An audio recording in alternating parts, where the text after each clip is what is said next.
Pieces flying left and right. Time is running out, but it's alright.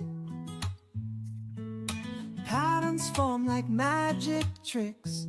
Fingers dance with quick, sharp flicks. Eyes are locked on cardboard hues. Every move's a race in use. Corners meet with frantic cheer. Victory's scent is drawing near. Puzzle mania late at night. Feeling high on this delight. Counting seconds ticking down. Champion in this jigsaw town.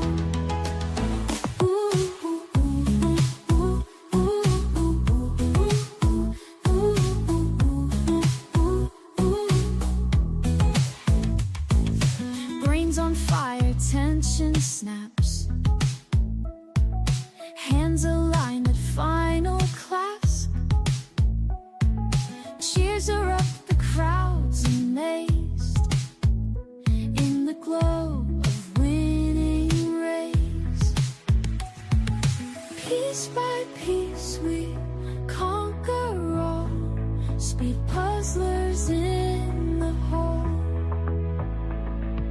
Eyes on target, hearts ablaze. In this rush we find our craze.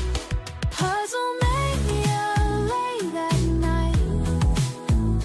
Feeling high on this delight. Counting seconds ticking down. Champion in this jigsaw town.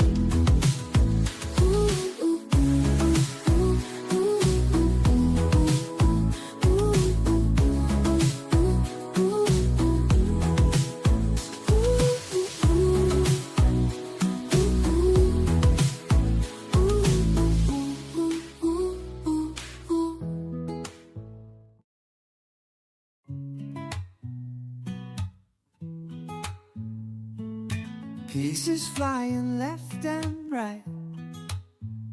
Time is running out, but it's alright. Patterns form like magic tricks. Fingers dance with quick, sharp flicks. Eyes are locked on cardboard hues. Every move's a race in use. Corners meet with frantic cheer. Victory's scent is drawing near. Puzzle mania late at night. Feeling high on this delight. Counting seconds ticking down. Champion in this jigsaw town.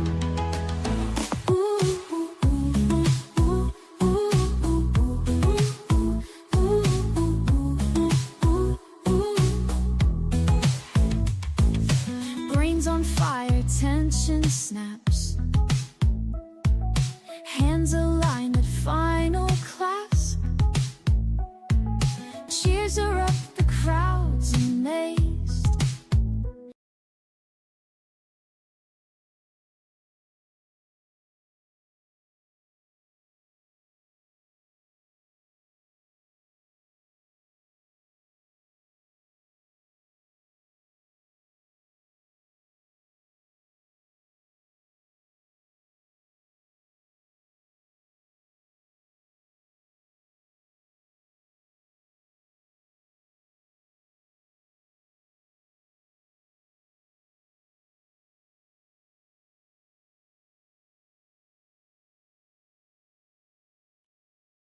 Hi, Hello. Michelle. Hi, Catherine.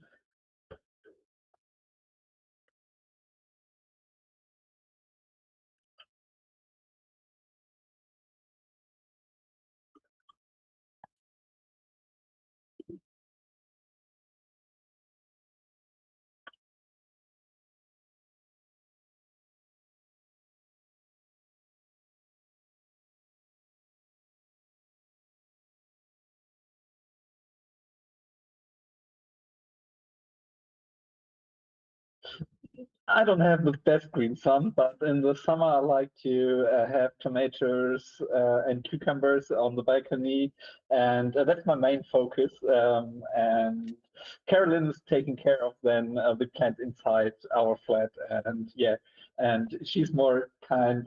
Have a green thumb. I think she had from her mom, and sometimes I water the plants too much and then they don't look that good, and then we bring it to my mother-in-law, and then she has a kind of hospital for the plants, and then she takes care of that and we get them back in the best shape.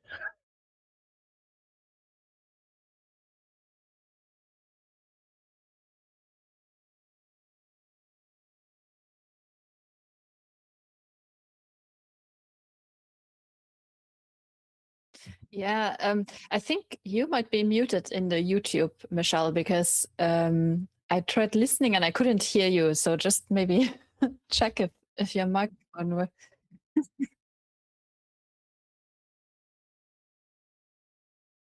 But yeah, so while you figure that out, I actually love plants, but I'm terrible at keeping plants. So I do have a lot of plants in my house, but they're all kinds of plants that are very easy to keep and take either a super long time to die or just really, really hard to kill. And I also have pets, so I have to also pay a little bit attention of what kind of plants I have in the house, because I don't want them to just be munching on the plants and like get sick from them. And then outside, I was lucky that the people who had this house before us had a really nice idea of like how to make the garden work, and we just have kept it like that. So all the hard work of like planning of where to put which plant and where might it grow and where's shade and where's sun and has been taken off my hands. So yes. And now you maintain it. Exactly. Okay, I fixed something. People on YouTube, please let me know if you can hear me all right. Yes, so somebody else put in the hard work and then you get to enjoy the benefits. Okay, good. Now Exactly. it seems to be working. Always too many buttons and checks. Yeah, for me, myself, I love edible plants. So any type of berry or vegetable, herbs or fruit. Yeah, I really enjoy that. I love gardening and yeah, picking wild mushrooms, picking berries, and we have been eating tons and tons of plums the last week or two, and I've been putting them in the freezer, pitting them and putting them in the freezer so we can also enjoy them in winter. But yeah, we'll also hear about our participants. We have quite a wide range of plant people and plant people and not so plant people. Puzzling tonight. Okay, so we have 82 people registered, and we still have some more people coming into the meeting. So, yeah, so we're expecting about 90 people tonight. Yeah, if you are joining us for the first time, then welcome, and make sure you have registered on the timer website. It just takes half a minute or so, and then you will use that timer blue button to hit your done. If for whatever reason the done button doesn't work or it freezes, then just write done in the chat. But recently it's been working very well. Nice to see Box Assistant. The cat is looking forward to checking out the puzzle. And yes. Okay, looks like it is time now. We may unwrap the puzzle and see what we have today. Oh, so Fuji says she's one of the few people who doesn't like plants, and she didn't even have flowers at her wedding. And Anna also says, I don't have plants. I'm not good at looking after them. Okay. Well, maybe you enjoy looking at plants if you don't enjoy caring for them. Yeah, but Fruji, isn't your husband really into like aquariums and stuff? There's lots of plants in the aquariums, aren't there? But that, I guess, it's his domain, and then she doesn't have to. Yes, definitely. Oh, So Anna had paper flowers at her wedding. That's such a good idea. Also very sustainable and a lot cheaper than flowers that perish in a few days. Mm. Okay, so yeah, take off any stickers or plastic that might be in there. There is a poster that is like double the size of the box, so you can take that out and use that if you find that helpful. So take the poster out already and put it off to the side. Please put the bag of pieces back into the box.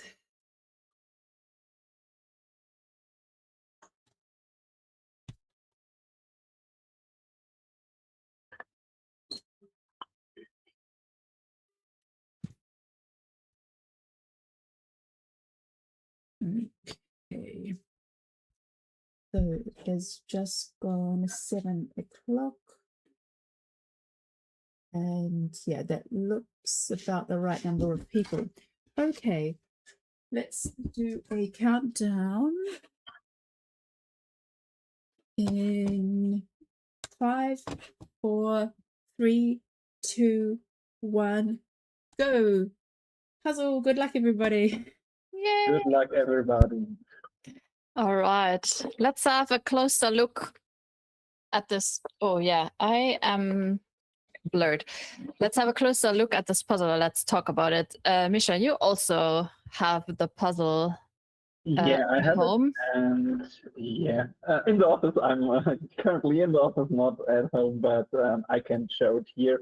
And it's a new brand. It's Elena Access, and yeah, it's a beautiful puzzle.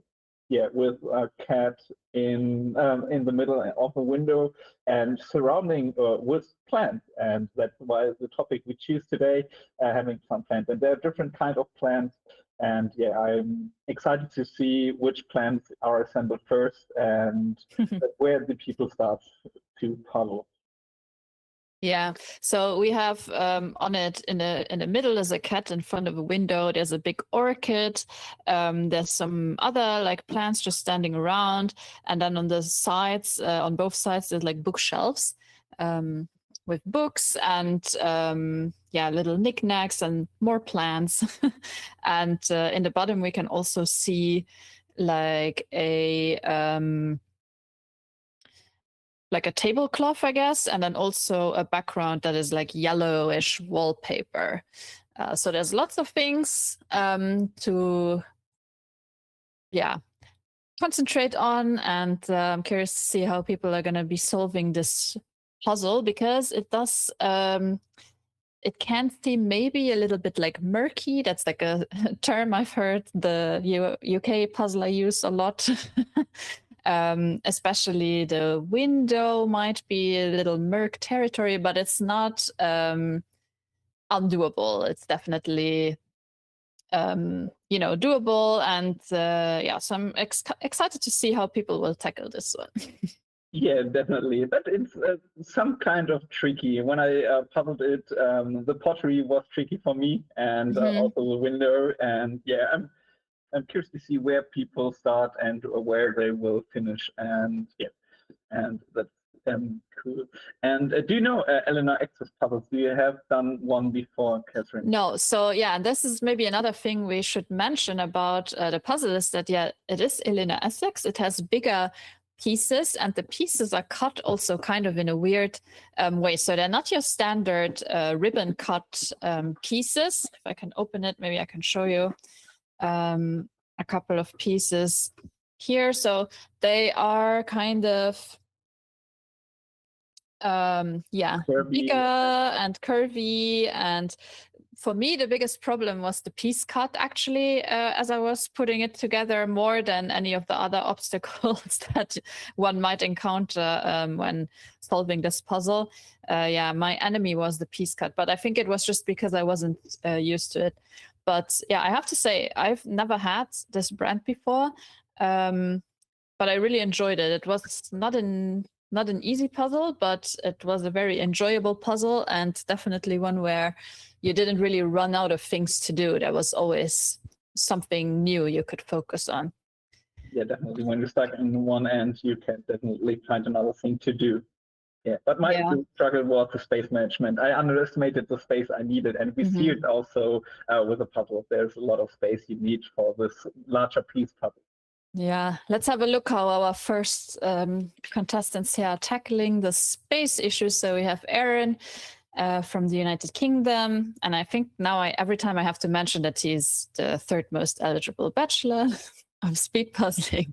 Then we have Eileen from Germany, Alexandra from Switzerland, Anne from France, Annika from Denmark, and Antje from Germany. And like you already said, the space management can be tricky because it's a 500-piece puzzle, but it is pretty much the size of a regular 1,000-piece puzzle.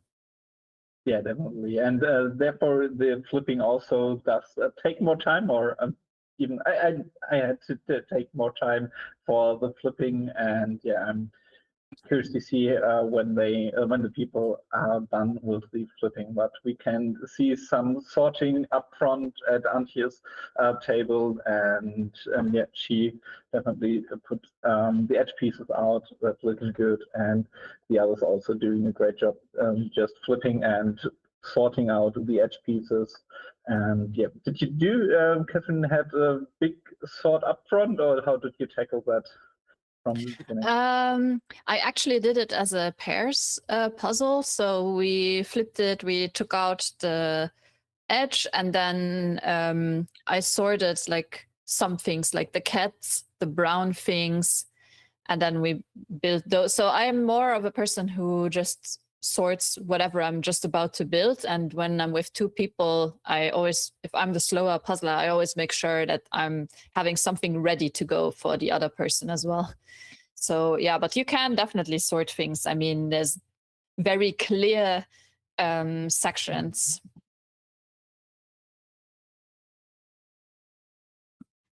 Let's see. So we have switched up the screens, and right now we can see Bente from Norway, Birgit from Austria, Birgit from Germany, Blanca from Poland, Kat from the United States, and that's it.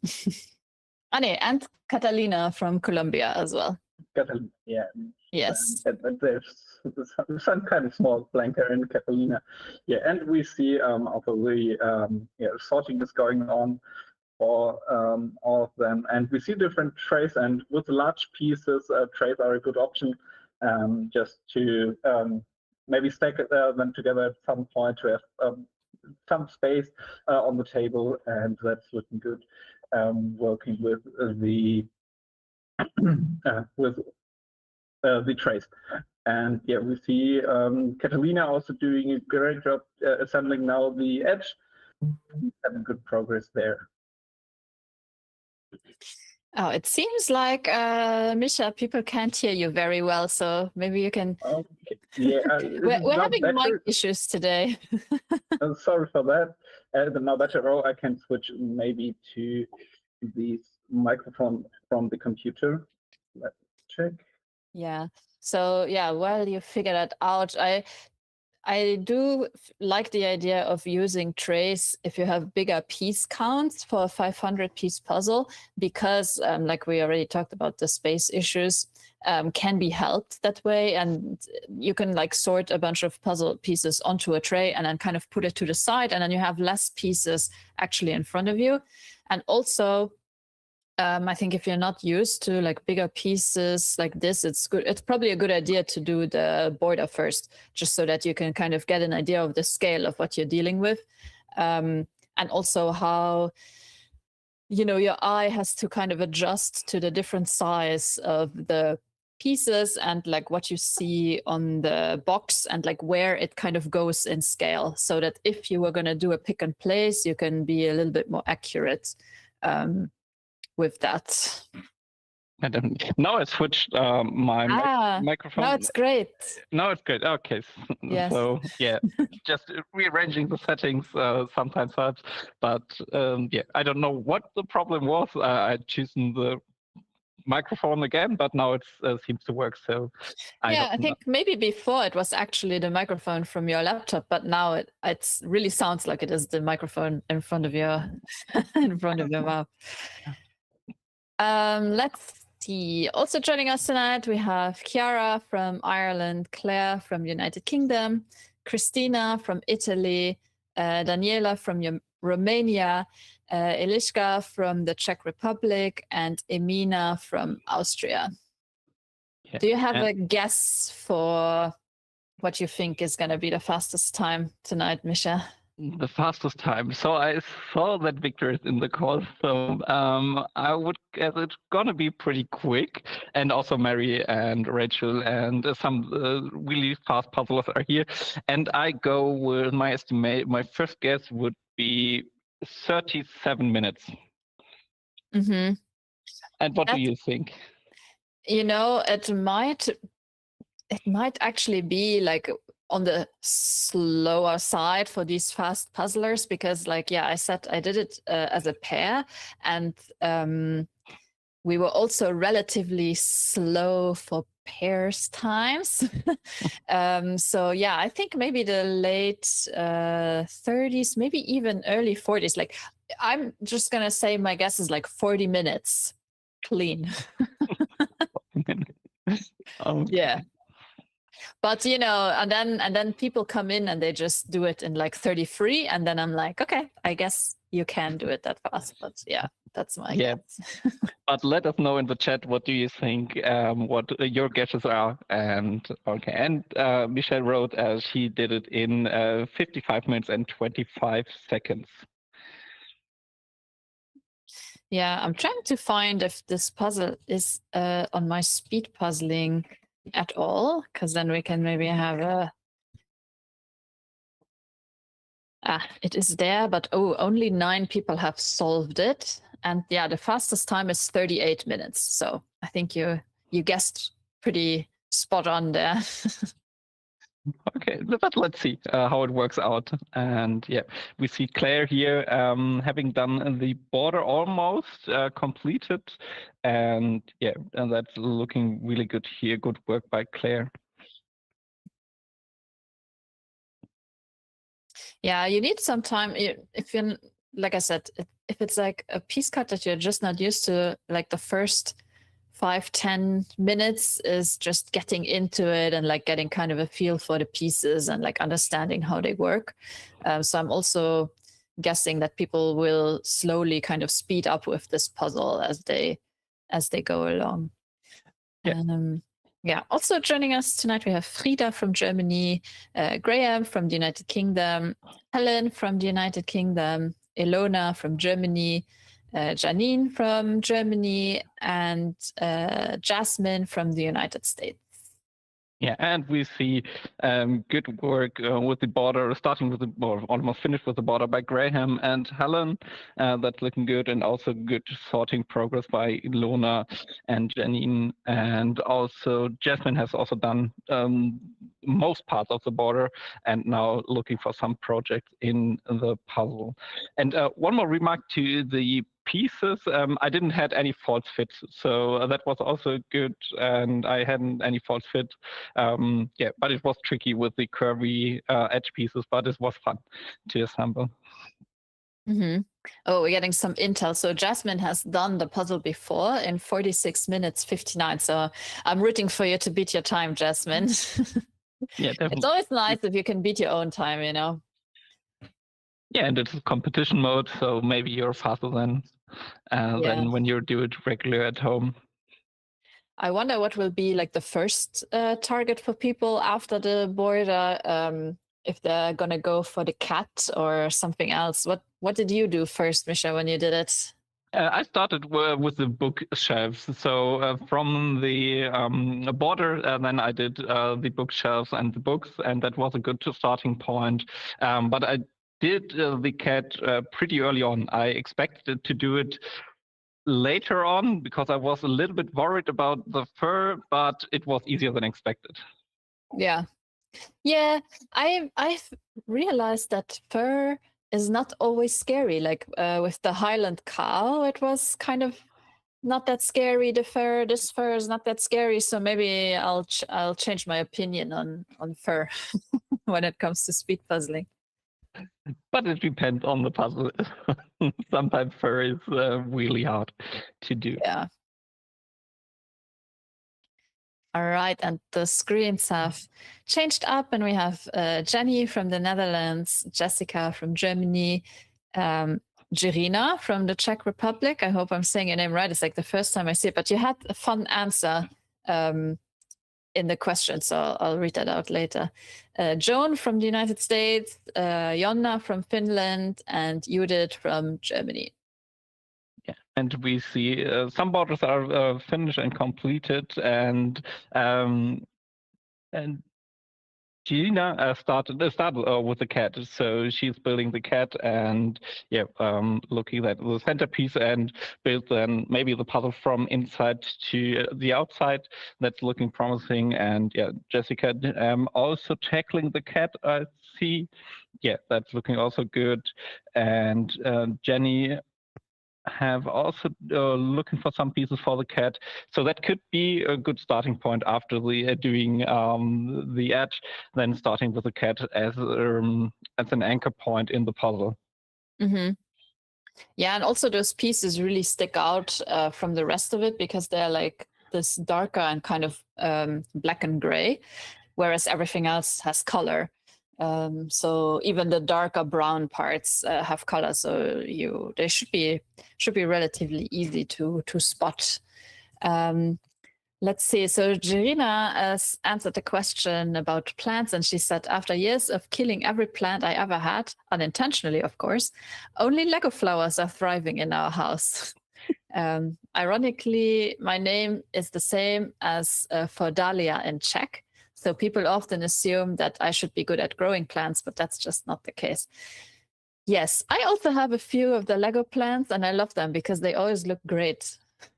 Yeah, they definitely look great, and I think they're fun to assemble. I didn't have them, but they look fun to do, and that's looking good.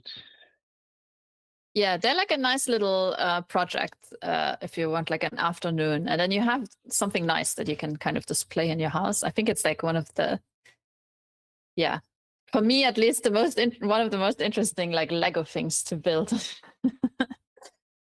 Yeah, and how many pieces are there? I don't know. There are not that many. It depends on the flower, and like sometimes you get a bouquet, or you can also buy separate flowers. So it really depends. Okay. But you can build them relatively quick, I would say, like in an hour or two. All right, then we also have Kasia from Poland who will be joining us later for an interview. So interested to get to know her a little bit better. Then we have Kate from the United Kingdom, Katharina from Germany, Kinga from Poland, Laila from Germany, and Laura also from Germany. And we also see here a lot of people having done the border or started with the border, and then after that we see now different projects that are done. Some we see Kinga. I can't really spot what she assembled there, or what she's assembled. Okay, now on what she's doing. Well, interestingly, she has the puzzle sideways. So this is a portrait puzzle, but she's right now assembling it. What do you call it? Landscape style. Yeah, landscape style. Yeah, and we see in Katharina was having done some of the flowers. So the pinkish purple one on the top of the puzzle, that's looking promising, and also some of the other leaf branches she assembled already. That's looking promising. Yeah, so those are like the big orchids, and then there's some other orchids in the bottom as well. And then we have some tulips and some like cherry blossoms. And then, the other ones, I don't know what they're called. So, but maybe someone who's better at plants can identify them for us. Yeah, but interesting from Katharina to start with the big orchids. I struggled with them a little bit, when I did the puzzle.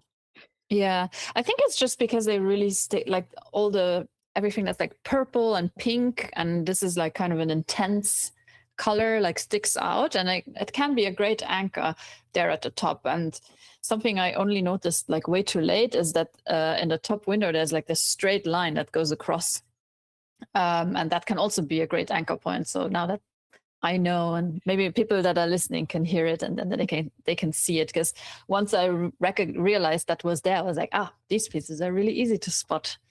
Yeah, that helped a lot. Okay, we're switching up the screens again, and now we can see Laura from the UK, Linda from the Netherlands, Lotta from Ireland, Lynn from Belgium, Maartje from the Netherlands, and Magdalene from Austria. And she's also doing it sideways. Also doing it sideways. Yeah, and we see Matja with a really good progress here, and she didn't start with the border at all. So she started maybe with the cat or some other pieces, and now having done some of the decorations on the bottom of the puzzle, and that's looking really promising here by Matja. Yeah, that's typical Maartje style. I just listened to her episode with Rob from Peace Talks, and she was explaining that she never really does the border first, even if it could be helpful for her. So yeah, I'm not surprised to see her table looking like this. And but I'm glad to see that she has figured out like the scale of things relatively early on, even without the border, because you can tell that she has like islands there in place, and they are already kind of in place even where they're supposed to go, even though she doesn't have the border to orientate her very much. So yeah, very interesting Maartje technique. Yeah, that's definitely a great technique. And just to see other techniques and how to start and how to tackle a puzzle, there are plenty of ways to solve a puzzle. Yeah, it just goes to show, like, people that say like, oh, you have to do it like this or you have to do it like that. Yeah, maybe, but also maybe not, and it's all about just trying things out and seeing what works best for you. All right, so we have also with us tonight Maya from France, Maya from Slovenia, Marielle from Germany, Mari from the United States, Maria TB from Sweden, Marie Nielsen from Norway, and Marta from Norway.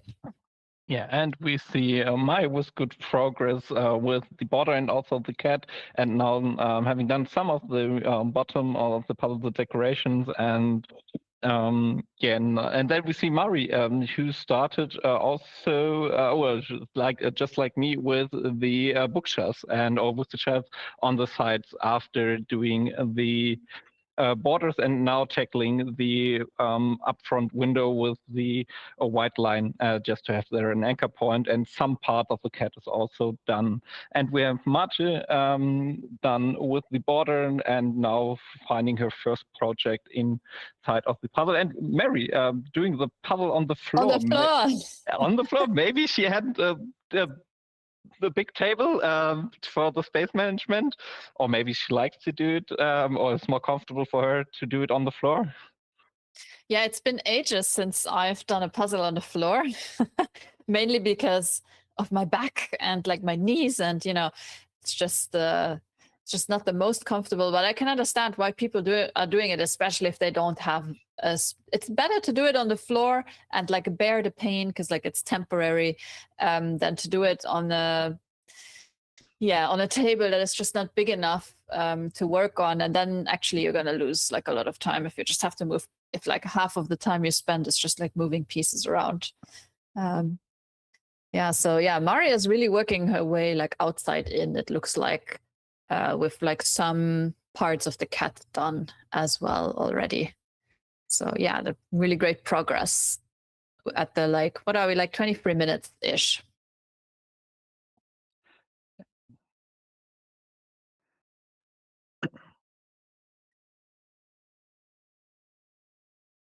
Ah, there was Mary from before.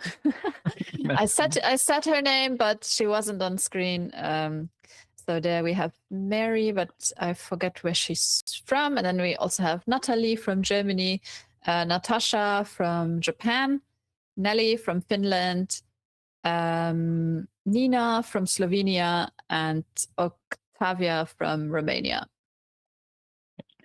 And we see Natalie having done almost the border and also started with the cat, now also doing some stuff on the bottom. I think the two dogs, which are looking really fun, and they stand out with the red color. I could sort out the reddish-white pieces from the two dogs on the bottom very well and do that.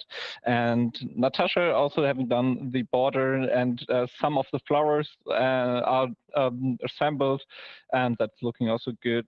And yeah, it's good. And yeah, it's see at Mary's table that is that the space management is a challenge for the larger pieces puzzle. Mm-hmm. Yeah, I hope she can find a way to organize it a little bit. Are you like an organized puzzler or like chaotic? I'm an organized puzzler. I like to do a big sort up front, and then I have space around me, and I'm not that chaotic type of puzzler.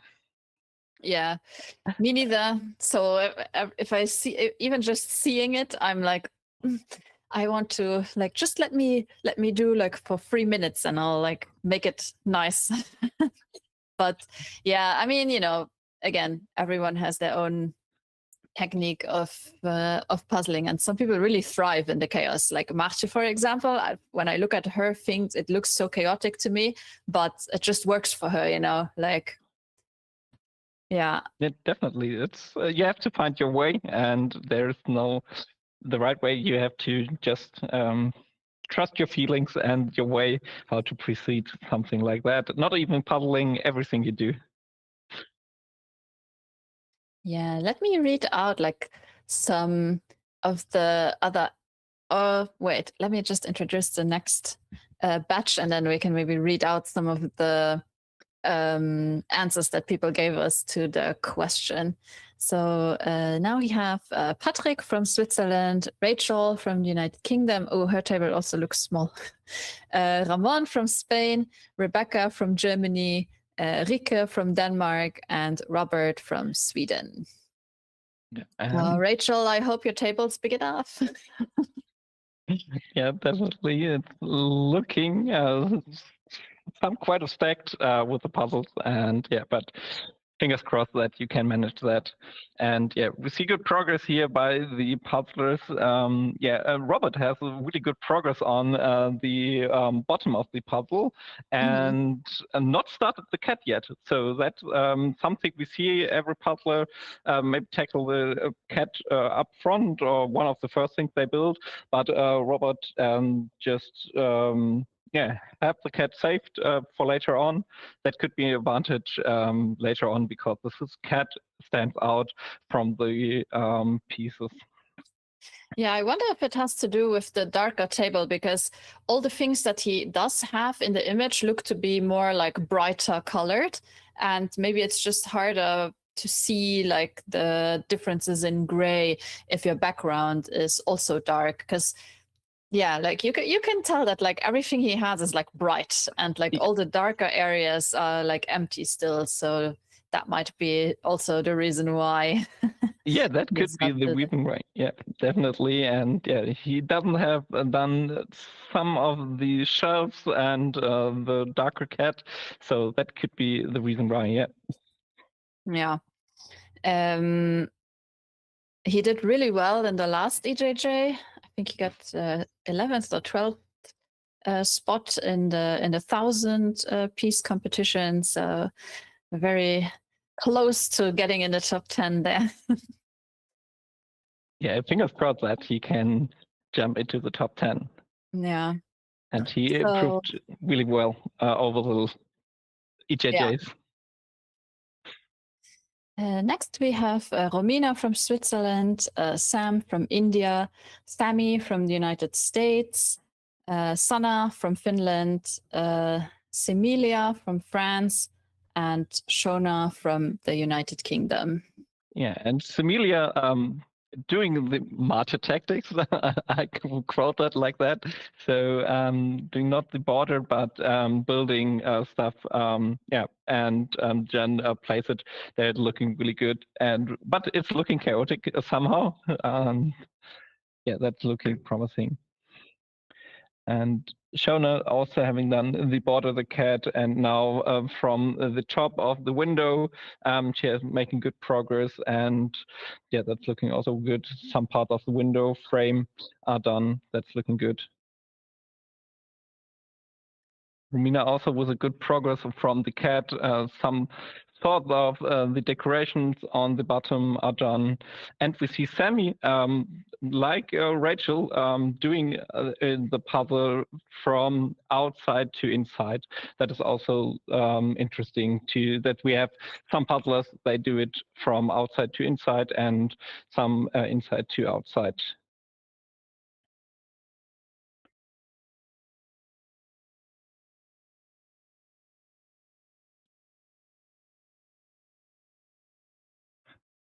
Romina, yeah, we see that is good progress by Romina, and so shown on right now here.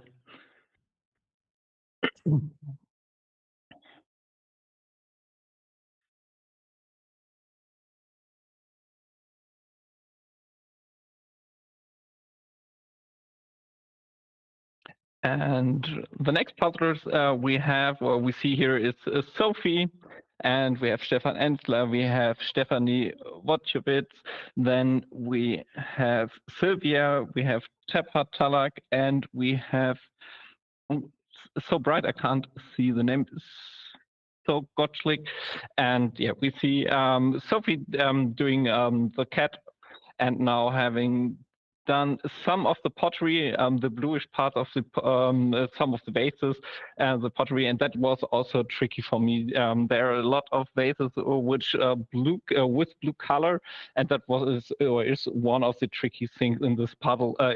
Because you have a lot of bluish vases and pottery, so that is definitely something tricky in the puzzle. And then we have Stefan having done also the bookshelves with the books, the cat, and now looking for some details on the bottom of the puzzle. I'm back. I apologize. My dog was jeeping very loudly, so I had to do something about it. No problem at all. So yeah. It's, sometimes normally my husband is here to then take care of the animals, and they are not used to me just not giving them attention when they are jeeping, so they will just go louder and louder. They just wanted some attention, which is fine, and yeah. Yeah, she wanted food, so I just very quickly did it. Okay, you did it, and yeah, but we wanted to know, maybe drive the attention maybe to some answers from the participants to what they did or what they answered to the planned question of the day.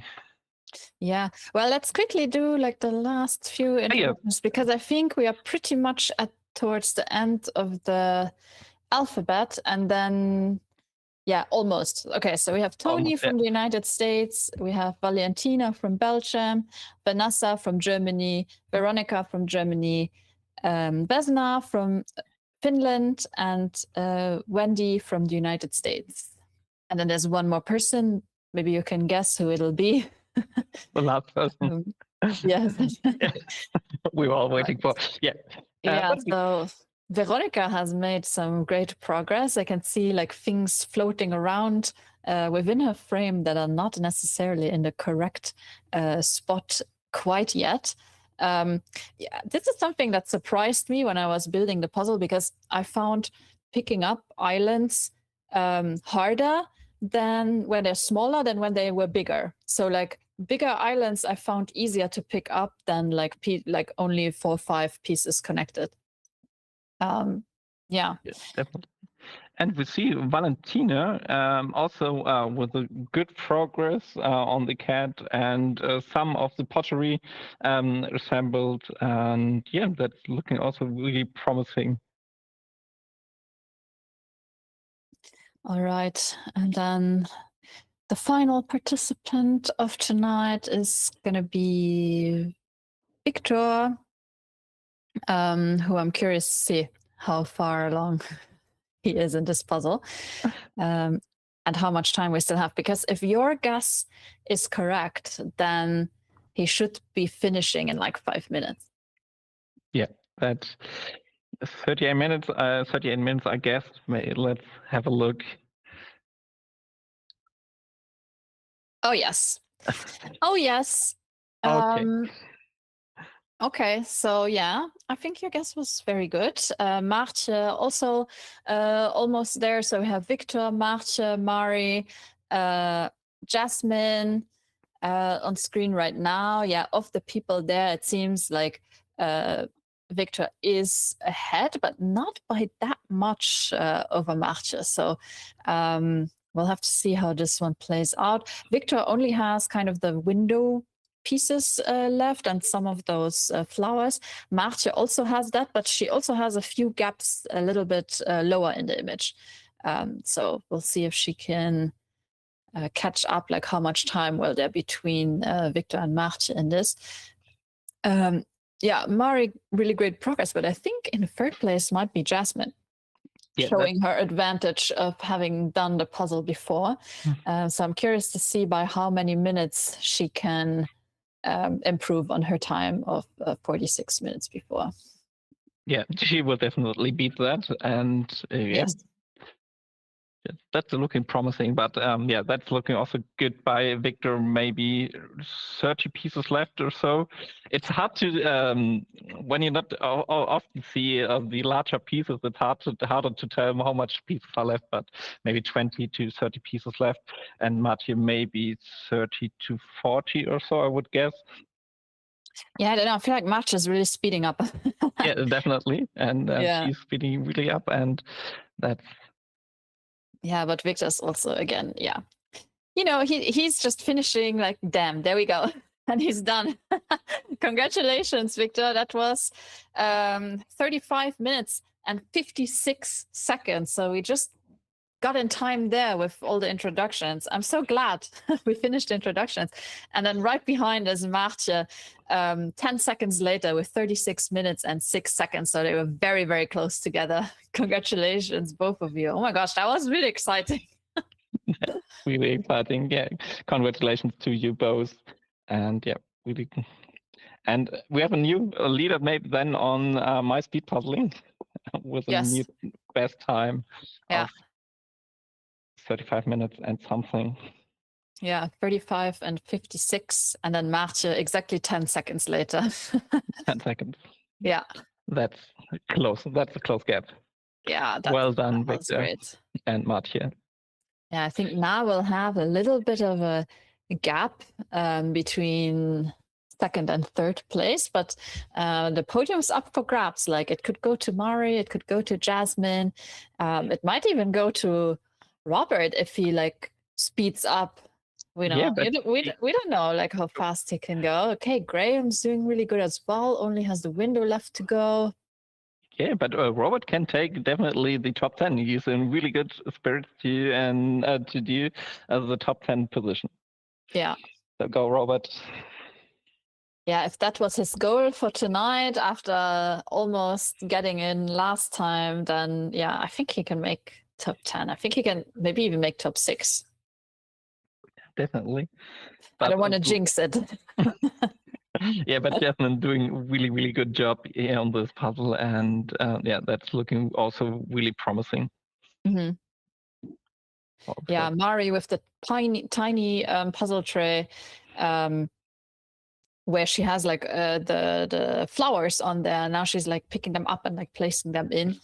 Yeah, that's a really good use of that little tray. Let's see what Mari said as an answer to plants. So she said she likes any and all. we have a large cactus collection and they all have names and personalities. Oh my gosh. Do you have costumes for your cactuses, like little hats and stuff? Jim's in the comments. Jim, do you have like a little mustaches and stuff? I think that would be really fun. That would be fun. But now we want to see them. So maybe afterwards, Mary and Jim, please post them on Instagram with the names and show off your cactus collection, please. Ooh, googly eyes. Yeah. If they had googly eyes, that would be really fun.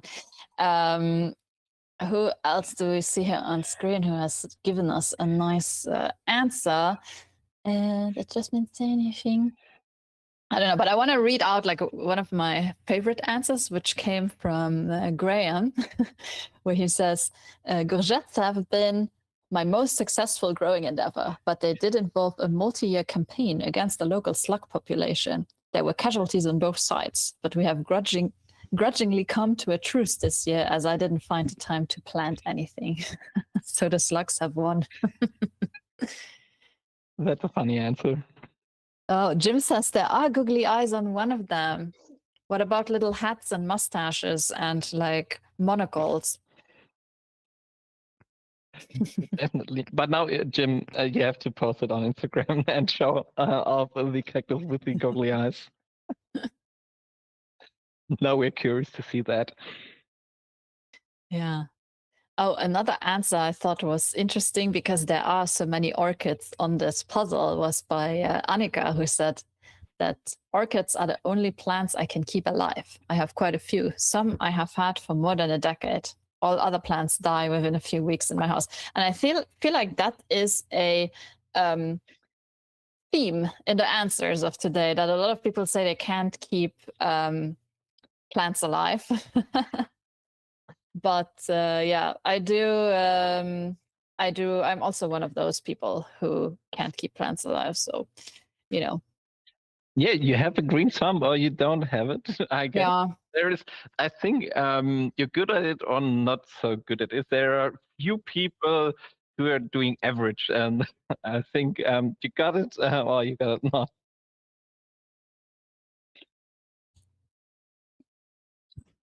Yeah, then we also had Blanca, who actually has a green thumb. And she says, I have a real green thumb. My home is filled with lush plants. Over the years, I've become quite skilled at rescuing struggling houseplants, especially orchids. So again, the orchids. These days, my friends often bring me their neglected plants, and with a little patience and care, they thrive again. Many of my orchids bloom almost all year round. So, you know, if you have a friend like that, or like you have your mother-in-law who can help you nurse plants back to life, I think that's the best, you know, especially for people like us who are not so good at keeping them alive. Okay, Mari's coming into the close. Yeah, she only has to fill in the gap, just like Jasmine. I feel like they're very like even. Well, yeah, it looks like Mari is a little bit ahead of Jasmine. And Mari is done third place, Yes. secured. Mari, congratulations. Congrats. Oh, Mari, then you can show us the cacti.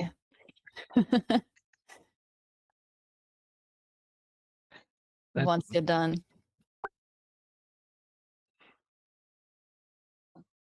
Yes. Okay. Marcia can stay. That's amazing. I'm excited. Also excited to talk to Mari in a little bit. But let's first see who else will make it at least into the top 6, I guess. So I feel like fourth probably will be Jasmine. Right? And then yeah.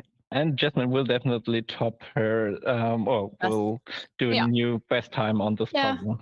Yeah, she can finish this in less than 4 minutes for sure. Definitely.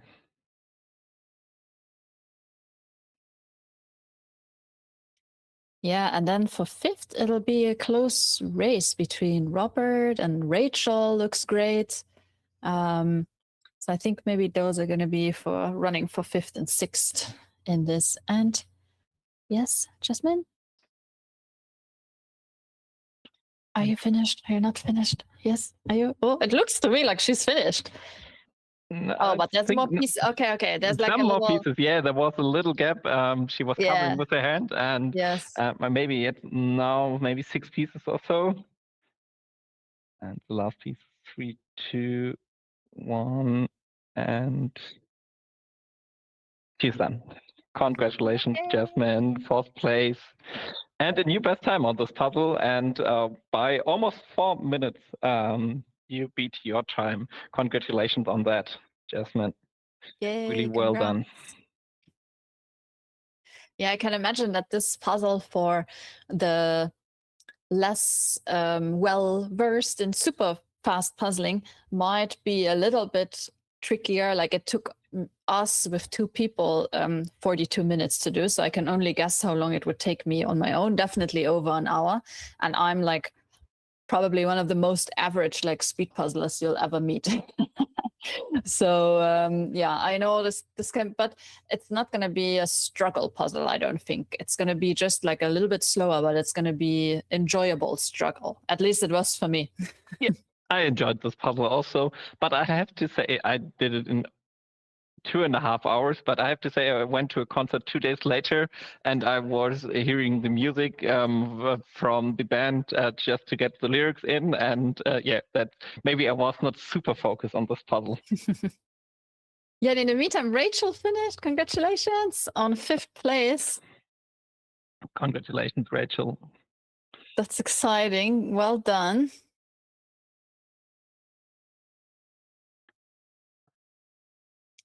And all right, so we are getting the news that Maartje is waiting for us to get interviewed. So I'm just gonna pin you to my screen so I can see you. Hi, Maartje. Hi.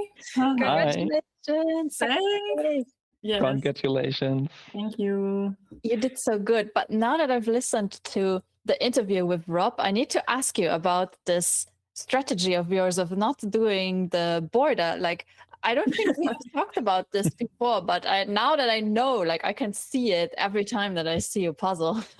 Yeah, no, so I did actually start with pulling out the border. So in the past, I didn't even pulled out the border when I was flipping. And now I do tend to do that just so I have them. And it's easier to find them in the beginning than in the end, but I never really start with them. And I'm just always too, like I notice too many little things that I'm excited about. And then I'm like, oh, but I see this piece here and I see the piece somewhere else. I might as well grab them now, otherwise I have to search for them later.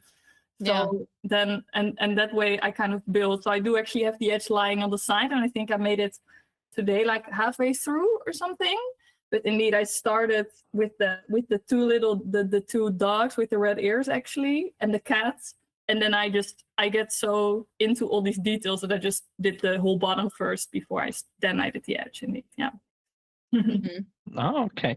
And I have an interview with Alejandro in mind where he also told that he not always start with the border and leave the border, and every time he gets stuck, then he doing something with the border and then getting familiar with the piece, with the puzzle, and looking for a new project while doing the border. I doing a similar approach. So when you're stuck, that you then maybe go to the borders, doing some border stuff, and then looking for the next project? Yeah, so it's always a nice kind of backup, and so that you always can kind of go back to that if you don't immediately see something, or at some point you start kind of filling them in a little bit. So that's usually indeed how I do it. But then it's always a bit of the you have to make sure you're not too chaotic. So for this one, I really try to, if I had something done with the dogs and stuff, that I do put it somewhat in the right place, because I think with the 1000 piece puzzle EJJ that we had this weekend, I did also do my kind of similar chaotic style, but then I kind of cast everything to be really all over the place. So stuff that was like in the left top were sitting in the right corner, and then it does become kind of a hassle to put everything in the right place. So it's always I do have to find a bit of a balance, and that doesn't always work. Okay, great. And was that this brand new to you, or did you have any Elena Access puzzle in the past before assembled? No, and I also never heard of it actually. So it's not even that I know the brand but hadn't made it. But I really never seen them before. But I guess I mean, I don't usually get the large piece puzzles, but I was this time like, it's also nice because you're kind of almost probably certain that you get a new brand, because it's very different to have the larger pieces. And I've never also seen them in the Netherlands here actually, so no, I didn't know it yet. But it's really nice. It's good quality. Yeah, but definitely good quality. And how did you like the piece cut, also the curvy pieces and so on? How did it went for you? I think I didn't mind.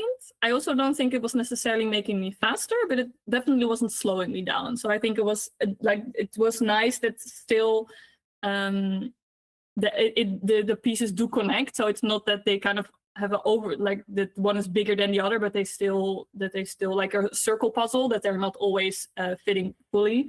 And here you always know that the edges that match are the same size. So I think because that's still the case, for me, it doesn't really matter that it's then a slightly funky shape.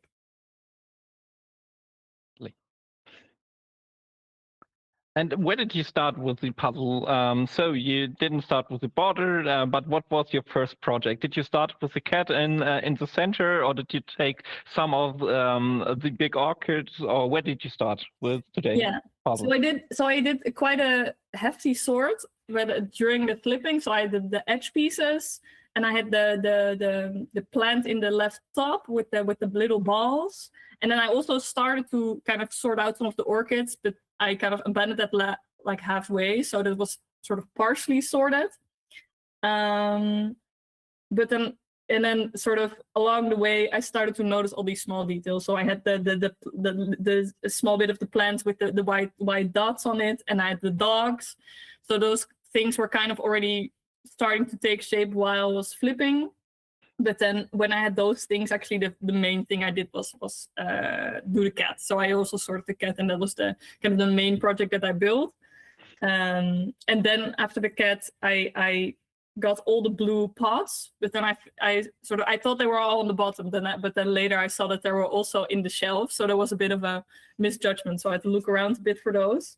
And then I just started to fill in all the bottom, so I could basically just grab pieces from the pile that I knew where they had to go, so I didn't have to sort after that anymore. So that was very nice. Yeah.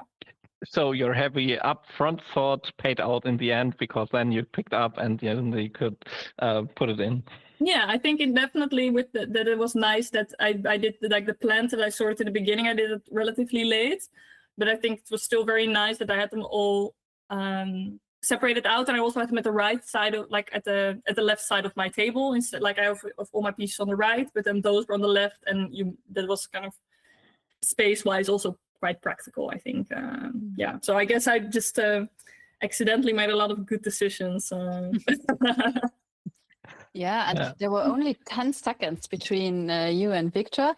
I saw you like really speed up towards the end, and I was wondering if there was, at first, like 2 minutes or so before you guys finished, it looked like he was kind of way ahead, and then the closer we got to the end, like the closer you guys were together. So and Victor is someone who also speeds up towards the end, so did you feel like super speedy when you were coming towards the close? I think a bit. I think I listened to the commentary, so at some point you know how you're doing, and then the fun thing is kind of you guys make an estimate, but of course you cannot always see the table very well, and then sometimes I'm like, but I have way less pieces than that estimate. And then you're like, ooh, and then you feel it indeed getting faster. And I think, and I was maybe a bit afraid that the window might still a bit hard, but in the end there was kind of a gradient, and the flowers were also quite recognizable actually, because the yellow pieces of each flower was quite different. So I think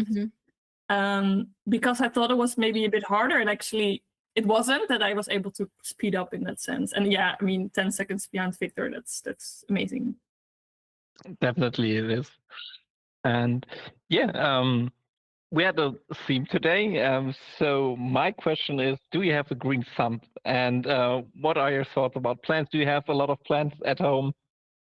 Yes. Yeah, no, definitely. I have a lot of plants at home. I think at ARC, we're very good with plants, actually. So there's one plant that's slightly dying and a little bit sad, but other than that, I think they're really thriving here. So that's amazing. And from our like downstairs neighbor, we got some tomato plants and stuff from the balcony. So it's it's really nice to have. It's always kind of happy, and I always feel very proud if I'm able to make something bloom, or if you like get a little sapling and then it starts to sprout. That's always amazing. So like kind of the magic of life kind of in your home. Yeah. Yeah, definitely. And I have also tomatoes on the balcony, and it's just great to see they start really small and then they get bigger and bigger, and then they get fruits, and then you can have fresh tomatoes. So that's amazing in the summer. No, exactly. Yeah. So it's really nice. I always like plants around. Yeah. Yeah, I'm so jealous of anyone who can keep them alive, and not only keep them alive, but actually grow something that you can eat.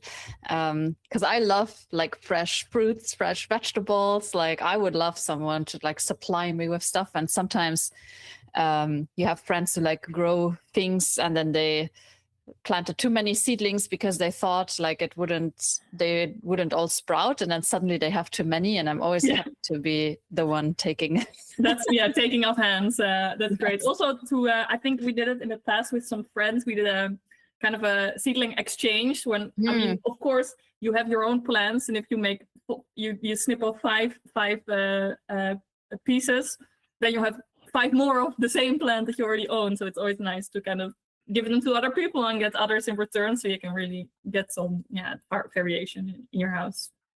Yeah. Is it like your green thumb, is it something you already cultivated like as a child? Is this something you did like at home, or is it just something that you discovered later? I also, I think I don't necessarily take a lot of time to care for my plants. So it's mostly just watering, and then in the summer I water it a little bit more, and then I just kind of leave them as they are.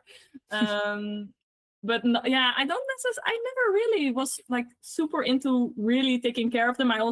There's some people that really know all the names of all the plants, and I know none.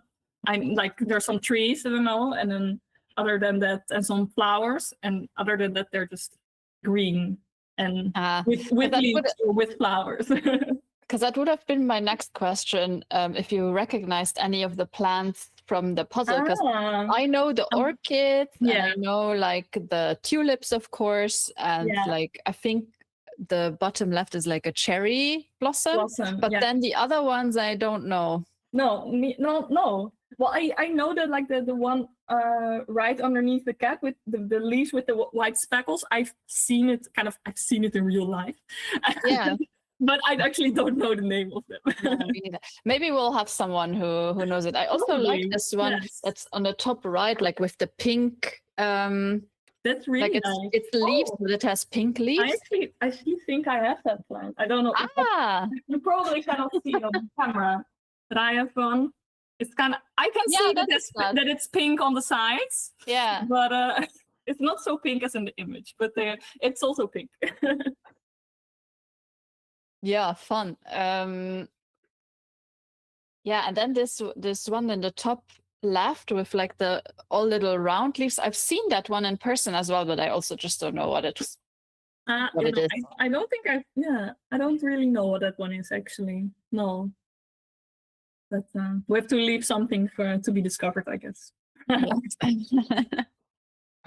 Someone else might know. Exactly. Definitely someone in the chat knows how the plant is called. Yeah, if you know it in the chat, let us know, because I want to know. No one to know. Yes.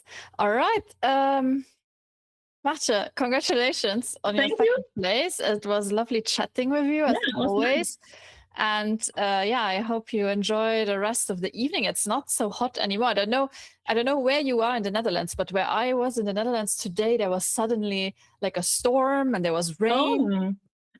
It's not super hot, but I also wouldn't like in my house. It kind of lingers quite a bit. So in my house, it really feels like yesterday, and yesterday was quite hot. It was really hot, yeah. So, No, yeah. here we had like a nice little break in the middle of the day. It was raining, and there was like thunder and lightning, and it was amazing. I was walking outside, and the rain came on me. And I was like, It's always nice when it starts raining and it starts cooling down. It's also a good feeling. Yeah. Also, the plants were happy, I would assume, with the little rain. Yes, otherwise I have to water them all by myself, indeed. Yeah. Yeah. All right, Marcia, see you soon. Bye. Thank you, Matja. Bye. Yeah, and in the meantime, we had quite a few finishers. So we have 15 people that have finished so far. I'm just going to read out like the rest of the top 10. So we have Magdalen coming in 6th place, Sammy in 7th, Robert in 8th. So he got his top 10. I hope that was his goal. Congratulations. And then right behind him, Graham, like a minute behind him. And they have been kind of like, I would say like friendly rivals. Friendly rivals, yeah. Yeah, and both of them made it into the top 10. Congratulations. And then to round off the top 10, we have Maya from Slovenia with 51 minutes and 50 seconds. And we can also tell by these times that, you know, if top 10 already goes into the 50-minute mark, that we are dealing with a puzzle that is just a little bit more on the challenging side compared to other puzzles that we've had before. Definitely. That's a challenging puzzle in space management, but it's not also the easiest puzzle. And we're coming in 30 seconds or so to the 1 hour mark. So then, the half of the time is up then.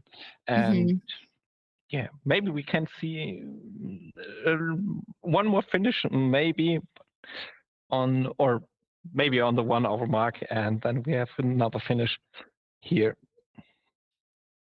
Yes, because let's see. So Tony is very close to finishing. Kinga is like almost there. Who is that in the bottom right? I can't see, but they are also super close. Nina is very close. Pretty much everyone who's on screen right now could be the next finisher. Definitely. And Kinga, maybe 20 pieces or so. So that's looking good. Helen also doing really great. And here we see that probably most of the puzzles will finish at the window and on the blurred window. But like Matja said, there is a really slight gradient. You can see the sunshine coming into the window, and there is a slight slight gradient you can use, and that will be where almost every will finish the puzzle, I think. Yeah. And we have a finisher. It was Kinga with 1 hour, 1 minute and 12 seconds. Congratulations. Congratulations, Kinga. Yeah. And then, okay, so Mari, we want to see the cacti. We want to see all of them. No, at least the ones that, have personalities. And then you have to explain to us what is their personality and their name and why. Hello, friends. Hi. Hi, Mary. It is a cactus household. It started because when Jim and I were first dating, Jim said that he killed all plants. So on our very first Valentine's Day, I got him a huge box of cactuses. And he loved them so much, he immediately named them. He took them room to room with him because he was worried they would get lonely. Yes. Is what he said every time anybody said, "Why are you carrying that cactus around the house?" So the originals, I think only one still lives. It turns out small house cactuses have a limited lifespan, but the family has grown. We often go to flower shops and look for cacti that need adopting. So yes, should I bring them to camera? Are we visible? Is this as useful as looking at all 6 screens of puzzling? Yeah, I think I think Michelle will throw you up there. Okay. Yeah. Well, let's see. I'll introduce you to Jim's pride and joy, from the original crew. This is Tangela. Oh my god. I love her. Tangela, it's a him. Tangela is a he. He Okay, sorry. just recently had a haircut. He was taking this much was ×3, so he's getting a little overgrown, and so we had to like shake him out, and he went down to this. But he'll get very shaggy again very soon. And Jim especially likes it because Groot lives right next to Tangela, and when Tangela gets very overgrown, it looks like Groot is being eaten by the forest, which feels appropriate. Over here, this is, it's hard to aim. This is Woo Cactus. Woo Cactus, we adopted him from a home building goods store. He was about this big and nearly dead. And he's turned into this. And recently when we had to repot him, Jim was sad because he liked him being little. So I found baby Woo, who says Woo, but smaller. Cute. Yeah, so that's Woo and baby Woo. This one has a name that we probably shouldn't say on camera. When we got it, it stopped here. And so it just keeps growing up in very strange ways. We're always curious what's going to happen next. It'll surprise you and grow a flower. It's not yet grown a flower, but I suppose anything could happen. I mean, we never expected any of this. This is Barrel Boy, which is interesting. Oh my gosh. It's very, very great eyelashes, but it's definitely a he. Mm-hmm. And the stone is part of it? No, the stone is just kind of helping hold him up. He also, most of these, when we get them, they're very little because, again, we rescue them. We don't buy cactuses that look healthy. We buy ones that need a good home. It's like what some people do with dogs, we do with cactuses. Yeah, I was just going to say, same philosophy. Yeah. And so sometimes we'll put rocks and things like that to help them stabilize as they grow bigger than you expect them to. This is Gassy, because he's a Gasteria. Yeah, and there are a whole bunch of others that are in the other room, and they all have their places in the windows, and they all have their 3 to 4 places, and they have to get along with each other. They're like little clubs or Harry Potter houses, but for cactuses. Fun. We have other plants too, but the cactuses are pretty, they demand a lot of attention. Yeah, so that is like kind of going into my next question. How do you keep them? I mean, because people always say like, oh, cactuses are easy because you don't have to like water them that much. And like people do overwater their cactuses. So how do you tell us the secrets? The secret, truly, should I throw Jim under the bus? The secret is keeping Jim away from the watering can. Because a lot of the cactuses that have died have happened because Jim loves them so much, and how he expresses love is to water them, and they literally drown. He's gotten a lot better these days, so he's willing to ignore them from a feeding standpoint for a couple of weeks. Mm-hmm. But we don't really know anything about cactuses. Like we're definitely the crazy cactus people, but we don't know anything. We just kind of, if they look like they need a new pot, we give them a new pot. If they look like they need soil, we give them soil. If they look like we need sun, we give them sun. And sometimes we're right, and sometimes we're not. And if we kill one, we like to think that it had a very nice life with us, and we're sorry. Yeah, I mean, one thing I learned about cacti is that even though sometimes they look dead, but they're not actually dead. You just like cut them off, and then sometimes they will just regrow. That is true. That is true. And then sometimes they're just dead. Sometimes there's just a carcass that's sitting around, and I have to wait a very long time. I'll say to Jim, I think it's dead. He's like, no, maybe it'll come back. And 6 to 8 months later, I'm like, can we recycle the pot for a new? I have to bribe him with a new cactus. Be like, I know this one's dead. Can we go get a new one? Okay. One more shot, please. I'm surprised we don't have to like bury them in the backyard and have a funeral and all that sort of thing. That's pretty fun. Well, circle of life and stuff. You could just put them in the garden and see what happens. And we do. Jim, quite famously, anytime he finds a seed pod of any sort, he'll bring it back and go, do you think if we plant this in the backyard, it will grow a tree? And so he's always putting things in the ground. Most of them don't do anything, but sometimes they do, and it's very impressive. So Yeah. And sometimes growth like that is random. Like in my garden, we used to have this big nut tree, and but it was like in the way of this building that was there. So we had to like cut it down. But for years, we've just like, there's always new nut trees coming in our garden, and we just have to, because squirrels like had taken the nuts and then buried them somewhere, and then they decide to like grow at random times. So we just have to like keep the nut tree population like small. that's really cool, though. I love that you can grow those. I've never been able to grow anything like that. So I mean, me neither. It was here, you know, it was already here. Like I said in the beginning to Michelle, I'm very fortunate that the people who owned this like garden before us did a great job at like planting things and planting them in like good locations. So all I have to do is just like maintain stuff and like cut it back at the right time.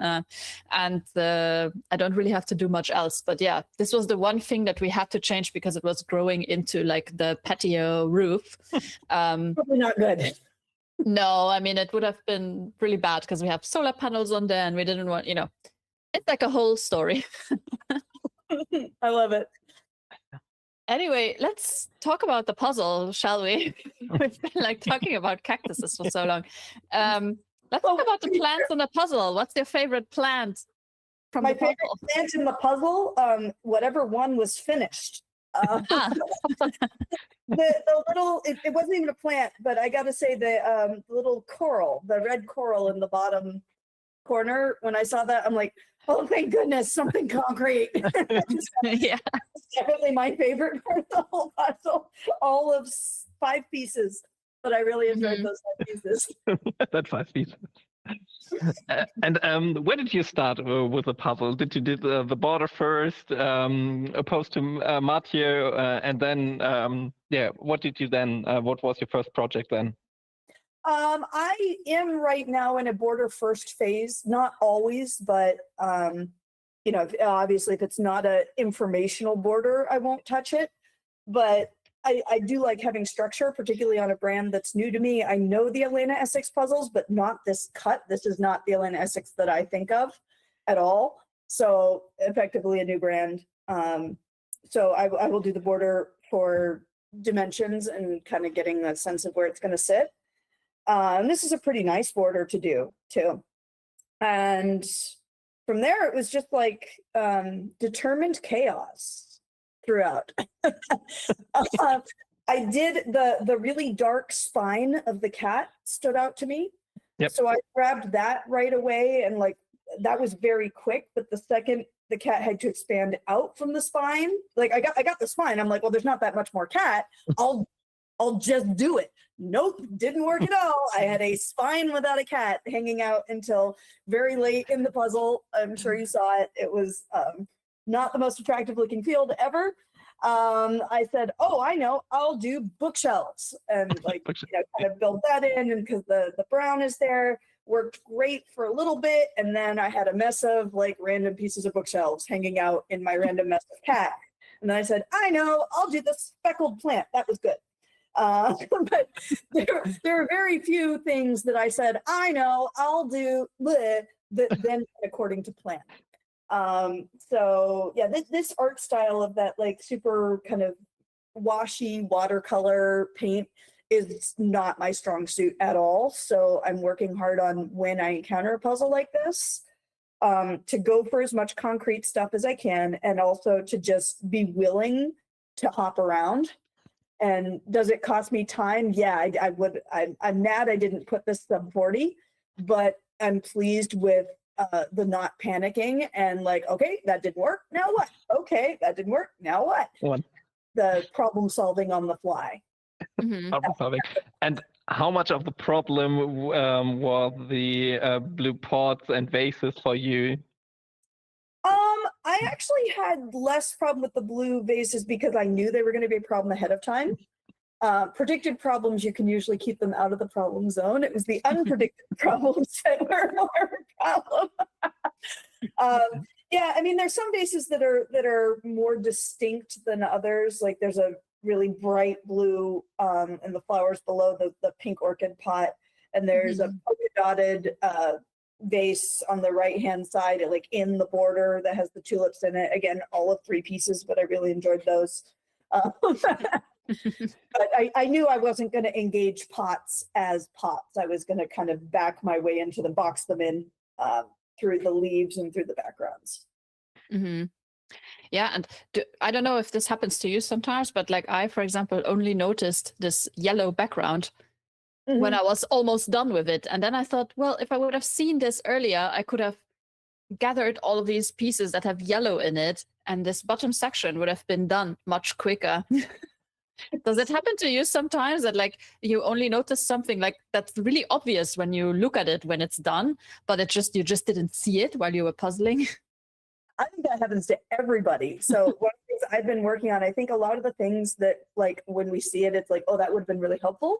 They're usually not obvious features, right? Like when you look at the picture, it looks like a picture of a cat in a window with flowers and pots. But the cat in the window and the flowers in the pots are not the good things to go for. The things that become concrete that pull an image together are things that you kind of don't notice. Like you don't notice the sky when it's just there in real life. So I am working hard on noticing those things. So like something that happened early that was successful was I noticed the pink window frame. And the second I saw that, a lot of problems went away because you can put that bar in across the middle and that gives you an idea of where the foliage is. It can connect to the top. It sets you up for the purple orchids. It closes off the sides of the bookshelf. A lot of things get better when that pink frame goes in. But I don't think anybody, well, I don't know, maybe other people are smarter than me. I certainly, when I look at this image, I don't go, aha, a pink window frame. So yeah, I'm working a lot in my puzzling on noticing those like boring features that are actually very structural and you can use to get you out of a lot of trouble. Yeah, I often notice that when I'm puzzling with my husband, who's not a speed puzzler, he will notice these things before I notice them. Because his eye is going more like, oh, like what can I actually build? And I'm going like, ooh, texture, ooh, color. And he's going like, what structure is there? So I've tried to like adopt that as well from him and just using it more in my puzzling, but less successfully than you have. Well, it's a thing I'm working on. I talk a lot about it in my practice, and Jim and I talk a lot about it when we're coaching people. There's a difference between what, like if you say, oh, I'm gonna build the cat, the pieces don't look like cats. They see differently. So it's one thing to see a part of the image and say, oh, that's a carton of milk. But what does that read as on the pieces? And I think maybe that's one of the reasons that the kind of more impressionistic or murky artwork is much more challenging, because when you put all the bits together of a section, it looks like a carton of milk. And if you just have it, it looks like, you know, washy white kind of thing. So yeah, doing that translation is a big part of it, I think. Yeah. And then also just an image like this, which doesn't have, like you said, like murky parts, not like it has clear lines, but they're not like black lines or anything. So they're also not that easy to spot in a thing, in the piles, or like the different greens, could be there. And same with the vases. There's like a few vases that are very similar. And like, how do you approach something like this, where you have like 2 or 3 vases that all have similar textures, and when you pick up a piece, you're not quite sure like which vase does it belong to? What would be like a good tip for people that are like now working on the vases that they could maybe apply if they're listening? Like I always like to ask people things that can be helpful for the puzzle. Yeah, I have a rule for myself, and it's seeped into the coaching, is don't touch it unless it's going in. If you're not sure what it is, just don't do it, right? And like take a second and look for stuff. Like I knew those vases were going to be a problem, so I didn't engage with them for as long as I possibly could. Now I would have liked to not engage with them for longer, but I ran out of other options, and I had to kind of exactly use them to find other things, like to work the sections against each other. So I think for people working now, like keep jumping around. If something isn't working, like, you know, in a pair or a team, you would switch with a teammate. You can switch with yourself, right? Just I'm gonna leave this for now and I'm gonna switch and do something different. And then when you come back, your eyes will be fresh and you'll see more. Right? Okay. Yeah. Okay. And then did you do all of the blue vases and pots? Or did you did a big sort of all of the blue pieces, and or did you just switch up in between? I switched in between. I do not like pulling a group that I know I'm then going to have to sort out again, a secondary sort. That's just kind of bleeding away time in the speed puzzle world. I do it as a casual puzzler because that makes total sense. Like, oh, I see the blue, and now I'm going to work on, you know, sorting out the blue. In speed puzzling, that's just, you know, a lot of time can leak out when you do that. So I will discern on the sort and say, okay, I'm pulling only the darkest blue, or I'm pulling only the white and blue with the fish on it. I figured that one out earlier-ish. And if it's just white and blue, just because I see the blue doesn't mean it's a good reason to pull it. I have to see exactly what it is and where it's going to go. Yeah, great tips. Yeah, definitely great tips. And they all sound so simple, but then actually doing it is like, I didn't say I was good at it. I said that's what I'm trying to do. But it's so tempting to just, like, or all of us have these little grabby hands. We just want to touch all the pieces, and this is not the way. No, but sometimes I feel like if you can't do anything else than pulling something, at least you're doing something, and you're like prepping it for later. So I'm wouldn't say like never ever do it, but it's like if you can do something else faster, like maybe you should do the faster thing first, and then. Absolutely. And the other thing is, like, when we think about to me, the definition of a pull, it doesn't just mean go get those pieces. There's also, Jim and I debated about this for a very long time, the definition, and came to the agreement that the definition of pull includes an intention to assemble immediately. That a pull means I'm going after one target out of my pile, I'm going to put it down, and then I'm going to immediately assemble, or at least try to assemble.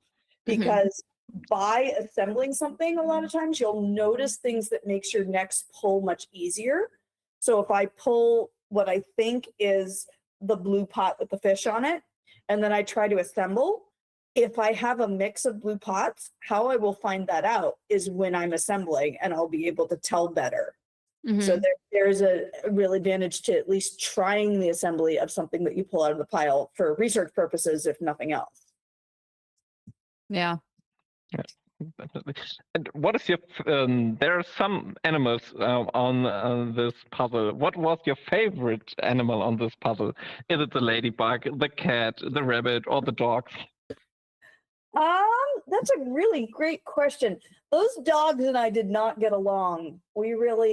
I wanted it to be a real friendship, and they were just, I mean, look at them. Those are some cranky puppies. They're not having it, and their personalities go through the pieces. The bunny, I was so excited about, and then like the centerpiece of the bunny, his face, eluded me the entire puzzle. So I feel like the bunny was being a jerk too. The ladybug was fun. The bird was the only animal that was willing to make friends with me. So I'm going to say the bird, because I like it when friendly is mutual. I don't know why all the animals in this puzzle were jerks. They shouldn't have been, but they were. You know, I thought that the dogs at the bottom are like statues, like porcelain dog statues. Yeah, porcelain. Yes. Definitely. I agree with that. If not, those are some very strange dogs. Yeah, tiny compared to the cat. Yeah, a lot of questions about a lot of animals in this picture if those aren't porcelain dogs. Let's put it that way. Yeah, wow, that's creepy. Thanks for that. Like Siamese dogs, you know, like in that Disney movie where you have like the Siamese cats. Yes. Yeah, and this is like the dog version. Dog version. Yes, I agree. Yeah, I see it. Yeah, alrighty. Do you want to tell us anything else about your cactuses or anything else about the puzzle?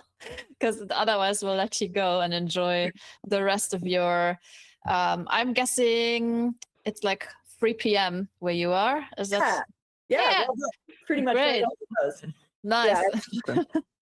Yeah. Enjoy the rest of your afternoon and evening. And yeah, thanks so much for chatting with us. It's always a pleasure. And congrats again on your good placement tonight. And yeah, we'll see you soon. Thank you guys. Really fun. Thank you. Puzzle fast. Bye. Bye.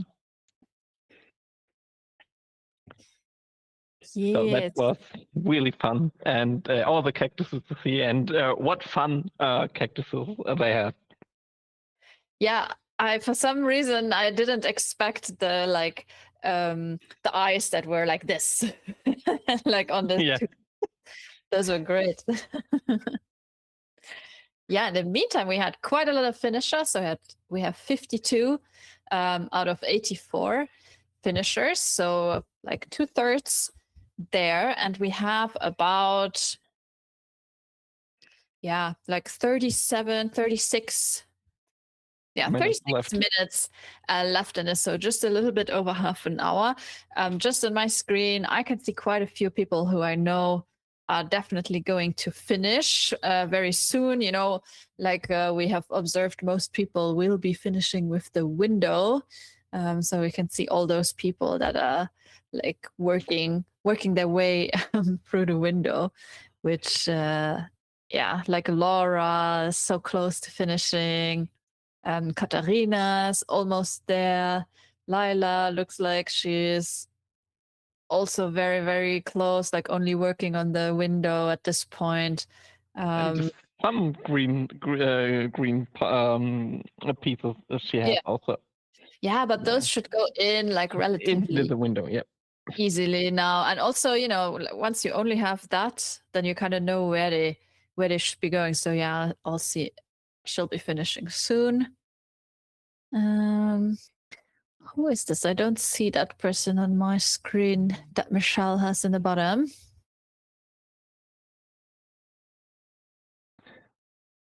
Maya is also going to finish right soon.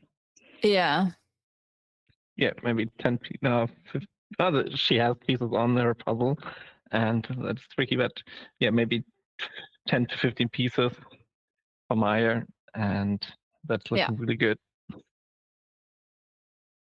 Yeah, she's, and you know, like I feel like people were right, especially these last few pieces from the window that only have color and like nothing else on it. They do go in relatively quick because there is this like, it's a gradient, but then it's also like kind of an illusion of the background is like there's a horizon and there's like a big tree or something like that, but you can't, it's just like color blobs kind of, and you can pick those out relatively easy. And then it also looks like there's like a reflection in the window that you can kind of see as well.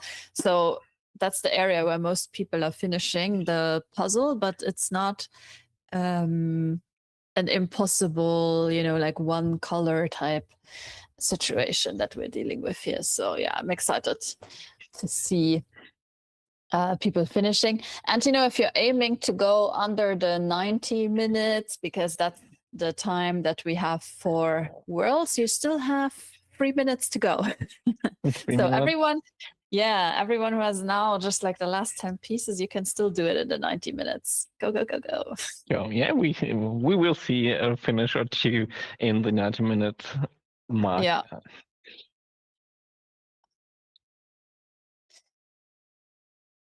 All right, let's read some more of the answers, because there were some other like more fun answers. So for example, Aaron wrote that he only has foliage, so like FAUX liage, like a fake foliage, and Plastica botanica indoors. And then he says, plants I can eat outdoors. Rhubarb. Yeah. It's too sweet for me. I like rhubarb lemonade, but I can't, or I don't eat rhubarb often because it's too sweet for me. Really, like if you just have raw rhubarb, it's not that sweet. Right, but it's not my favorite type of. Is it a vegetable? Is it what is it? I don't know. Yeah. I think it's a fruit. It's a fruit. Yeah, yeah, I think. yeah. Maybe. Yeah. Is it a fruit or is it a vegetable? I don't know. It's in between Yeah. the fruit and the vegetable. Yeah, but Yeah, this one I already read. Okay, so Joan says, my favorite plant is one that someone else is responsible for keeping alive. I have presided over too many plant funerals to be trusted with their survival. I cannot even tell a weed from a flower sometimes. Outside our house, I am most skilled at mowing mounds of dirt from one side of the yard to the other as needed. Fortunately for me, my wife is much better with horticulture, so I still get to appreciate and live among beautiful plants and flowers. I mean, that's like the dream situation that you are also kind of in, Misha, where you don't have the green thumb, but your wife or your partner is like the one who like keeps everything alive, and you get to appreciate their beauty. Because I mean, who doesn't like or like, you know, like the look of plants? Yeah, pretty. Yeah, but like I mean, yeah, she doesn't care for them, but would she say that they are like ugly? No. Probably No. not, right? No, I don't think so. Maybe she can let us know in the comments. But yeah, I like the idea of not having flowers at the wedding, because they basically, any like flower like that is cut off is like on the verge of dying anyway, and you're just kind of, yeah, carrying around. I mean, it looks nice for like a couple of hours and then they don't look nice anymore, so it's kind of sad. Oh, somebody, was it in the chat who wrote it?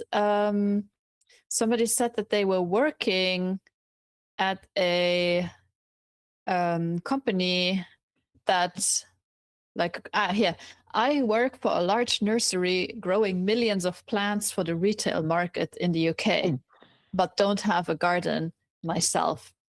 So that, I also thought that was interesting, that it's like literally your job.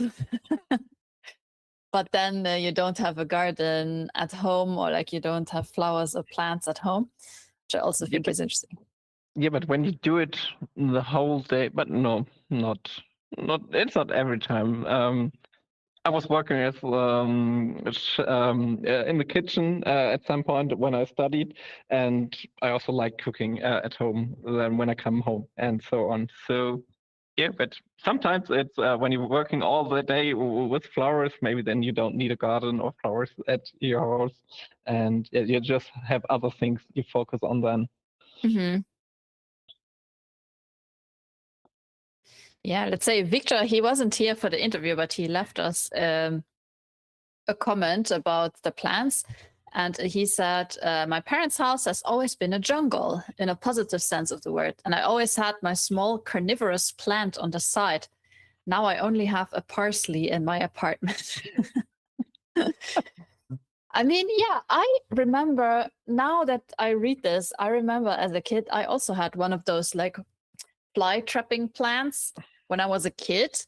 And I would like actually kill flies that we had in the house, and then like feed it to my plant, just so that I could see like when it closes, because that was like the cool part, you know, to see. Yeah, I wonder, I don't remember what happened to it. Probably I didn't feed it enough flies at some point. But do they need flies to survive? I think so, right? I think they need. Would also guess. Yeah, I think they need some. Either that, or you have to give. Yeah, or you have to give them like the right nutrients that like pretend like in the soil. Probably you can put like the right nutrients. But I didn't know anything about that. Yeah, but I would have been also attracted to that part, just to see how the trap goes in then. Yeah. And maybe one more. Let's see. So Melissa, she said, while I would love to surround myself with every plant I can think of, I have a terrible habit of killing plants in my home. She has the opposite of a green thumb. So I'll enjoy other people's plants and take trips to local conservatories to get my plant fix. And she also says, if I could keep plants alive, I'd enjoy growing vegetables or fruit plants since I could incorporate them into my daily cooking. You know, fruit plants, some of them are actually really easy to keep. Like any bush, you know, anything that grows in a bush, you don't really have to do much. Or if you manage to grow a tree, like an apple tree, a pear tree, anything like this, or you can buy them when they're already like semi-mature, then you'll just have so many fruits. Like we have one little apple tree and it gives us every year like a big basket full of apples and we can never eat enough. So I'll make like applesauce and so yes, exactly. And okay. another really easy plant to grow is a fig tree. Fig trees just grow. You have to do nothing. They just grow and they grow really a lot. And every year you have to really cut it down for it not to overgrow. But they grow really fast and they're really easy, you know, to handle. Like I can keep them alive, so they're not hard. Then you guess everybody can then. Yeah, probably. Oh, that is a good point. And yeah, but do you have a favorite tree? But you have your apple tree. But maybe before you answer that, I also have a question. Do you know which kind of apple your tree is? No, I have no idea. They are on the tartar side. Every year I try to like Google Lens to see what it is, but I don't know. But it's a nice apple. It's tart, but also sweet, but it's not, and it's like a harder bite. So if there's any like apple lovers, maybe they know like what kind of tree, what kind of apple it is, and they're like greenish, yellowish. I have no idea, but yeah, it I sounds also tasty. don't know. They do. Okay, and then I think Kasia is ready to join us for a chat, and she just finished her puzzle. So let's give her an applause for finishing her puzzle. Hello. Kasia. Hello. Hi guys. Hi. Nice to meet you. Hi, Kasia. Nice to Hello. meet you. You just finished your puzzle. Oh. Congratulations. How was it? Thank you. I thought it will take longer, to be honest. I noticed the piece cat first when I've unpacked it, and that got me for a moment. I was like, oh my God, this is going to be it for me. I've been asked for a chat and I'm not going to finish on time, am I? But we have managed. It was actually, yeah, there was a lot, as you said, a lot to pick and a lot to build all the time. So like, at no point was I like stuck completely. Even the plants, which as much as I love to have them in my house, I hate puzzling plants. I generally think this is the worst feature of a puzzle for me to ever build. Every time there's some flower beds in the puzzle, this is it for me. You know, I lose dozens of minutes trying to finish it. So yeah, yeah, scared, but flowers can be very like overwhelming also because they're like organic shapes and then you don't know like which way around do they go and how many are there and where do they go. So yeah, it's I can understand. Palm trees especially, honestly, the puzzler's most hated tree. I keep getting puzzles of palm trees and I swear to God I want to ever see a palm tree again. But yeah. Yeah, so you prefer fur over plants to puzzle? I don't mind my shelves. I think as long as it's not fur where there's every hair visible, then I don't mind, because then there's more like blotches of color combining together. So this one was lovely because you could just literally see the way the cats, even all the dots on the cat are going, and the spine was definitely a good feature as well. So it was, as you guys were saying, probably one of the first things I've picked out from the puzzle. Then the dogs, ironically. I know some people did not like them, but they just came out for me. The bits were actually last. I was a bit surprised because I know I was kind of listening into the chat. A lot of people went for the books first, but I did not see them almost until the end for some reason. The books? Yeah, I don't know. Yeah, some people started with them, some people not. Yeah. Like especially I feel like people with darker tables didn't do them first because they were On the dark shelves on the side, so I can probably imagine, they're not very sticking out. The Yeah. gradient was probably easier for me this time because, again, it was quite a nice gradient. I love me a good gradient. It was good. Yeah, who doesn't? Right. I mean, I know there's always some people who don't like them, but tell us a little bit about yourself. It's like the first time that we interview you, and I always like to get to know people. So tell us, like, who are you, where you're from, how did you get into speed puzzling? So I'm Kasia. Very nice to meet everyone.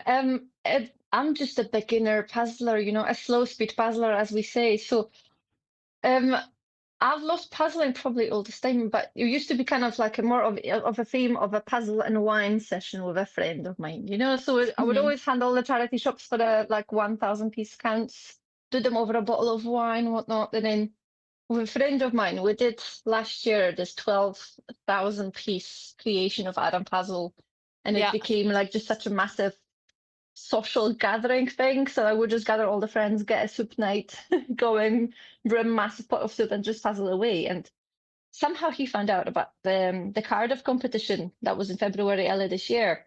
So somehow I got invited of going, and I had no idea something like competitive puzzling ever existed.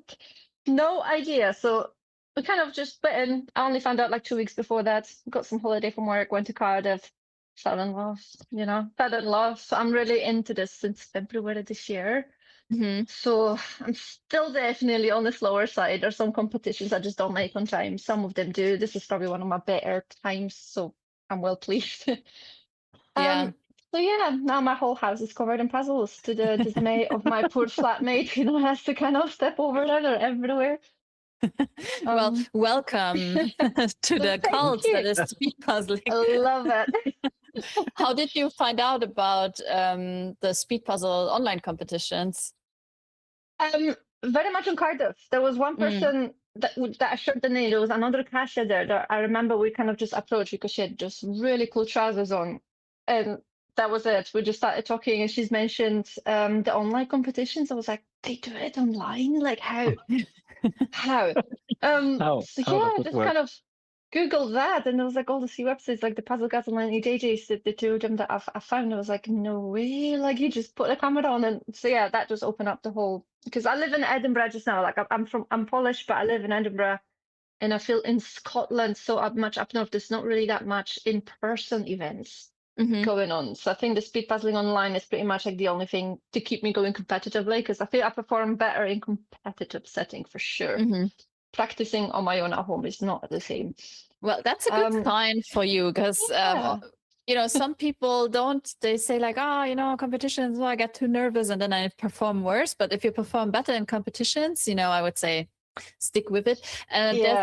But there are more and more like in-person competitions, or even like smaller events. So it's like hard to keep track of like where everything is. So I think I'm still learning where to find all the information about this. Like, joining this some community on Discord as well, the Speed Puzzle Pals and whatnot. So I think I'm still learning the community and just getting to know all the people. Especially in person, like there's not as many in Scotland. I've recently attended an event with a few of the Scottish puzzlers, so that was a great way to meet together.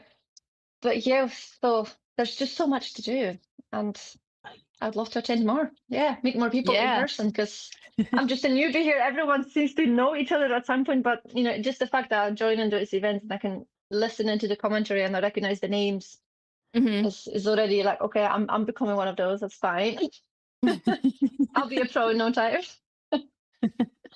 I mean, the community is growing. A couple of years ago, we would say like, we're like a small community, but I feel like now we're getting to be like not as small anymore. Especially I don't know if anyone else is like on my speed puzzling, but I saw their newsletter this morning, and they said they have 10,000 people that have an account with my speed puzzling. And then I was like, ooh, okay, we're 10,000. We're not that small anymore.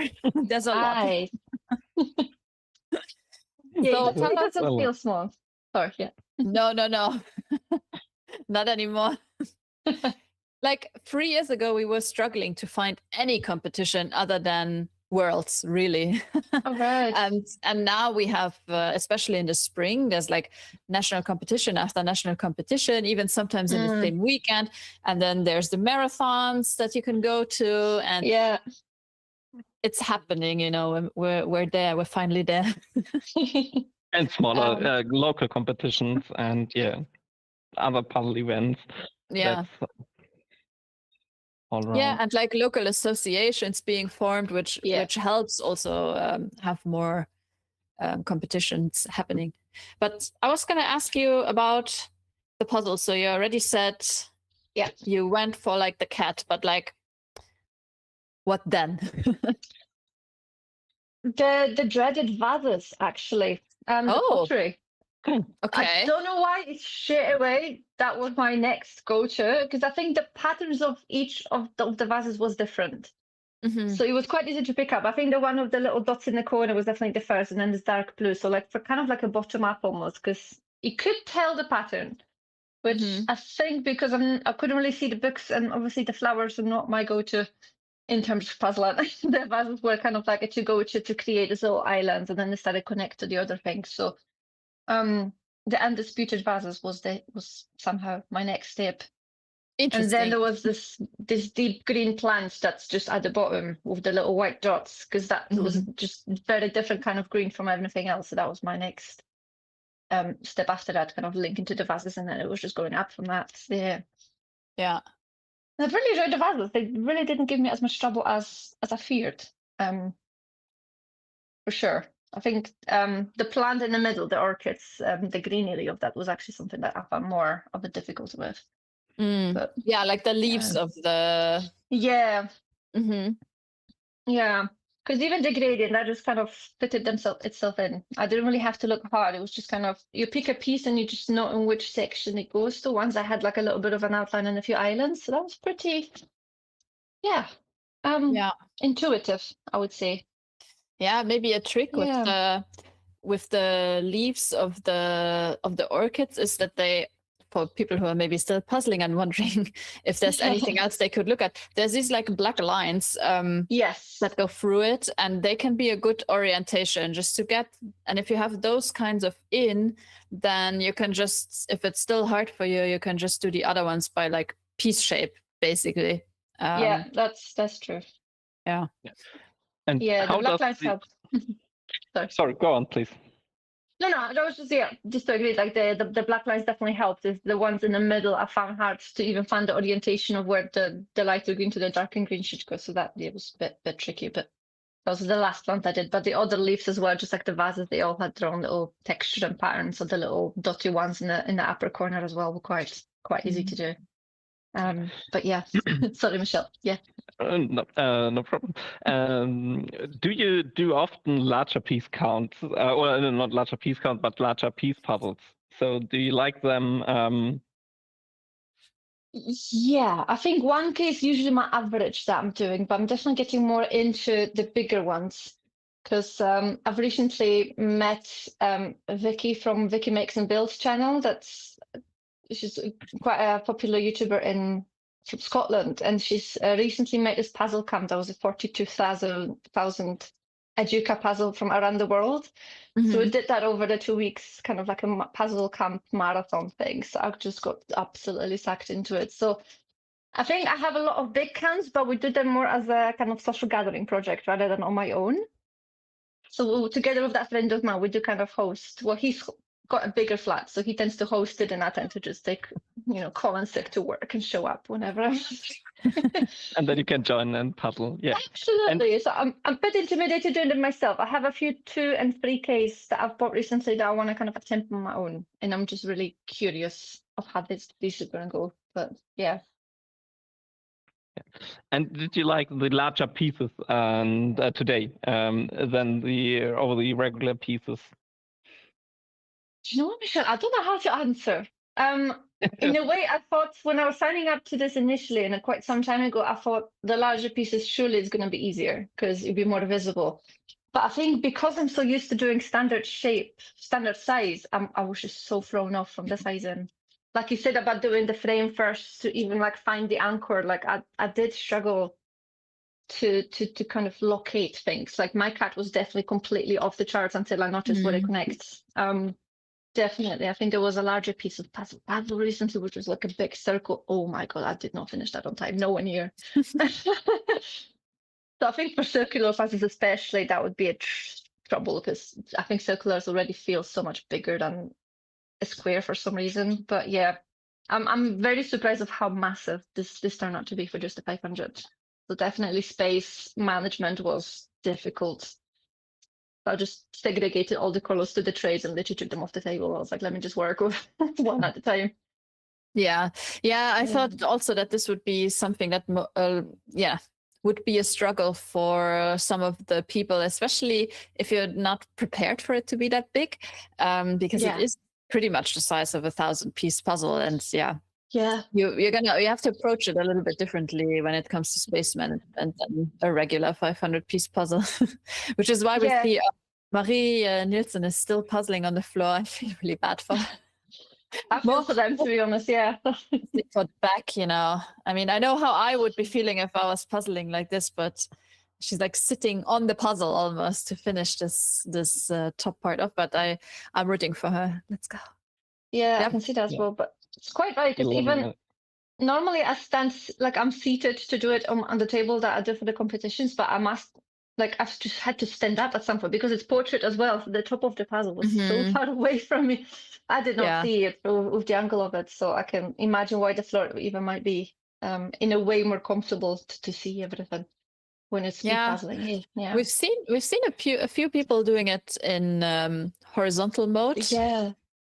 Yeah, so that might help, but like I'm the type of person who cannot turn the image like a 90. I can, but it will cost me a lot of effort, so I usually don't do that. But yeah, it's really interesting that people can't. Same. For gradients, maybe, one thing, if you do like a gradient sky, you turn it upside down, but I could not have done that like sideways. No. Yeah. Just a note for everyone still puzzling. There's 10 minutes more to go, so you have 10 minutes. Oh, I see like a few, like Ramon, you can do this 10 minutes. You can definitely get there. I think, Marie, you can probably also do it, because if all the pieces you have left are just the murky pieces, I'm not quite sure because it's like hard to tell. But yeah, I think you can do that as well.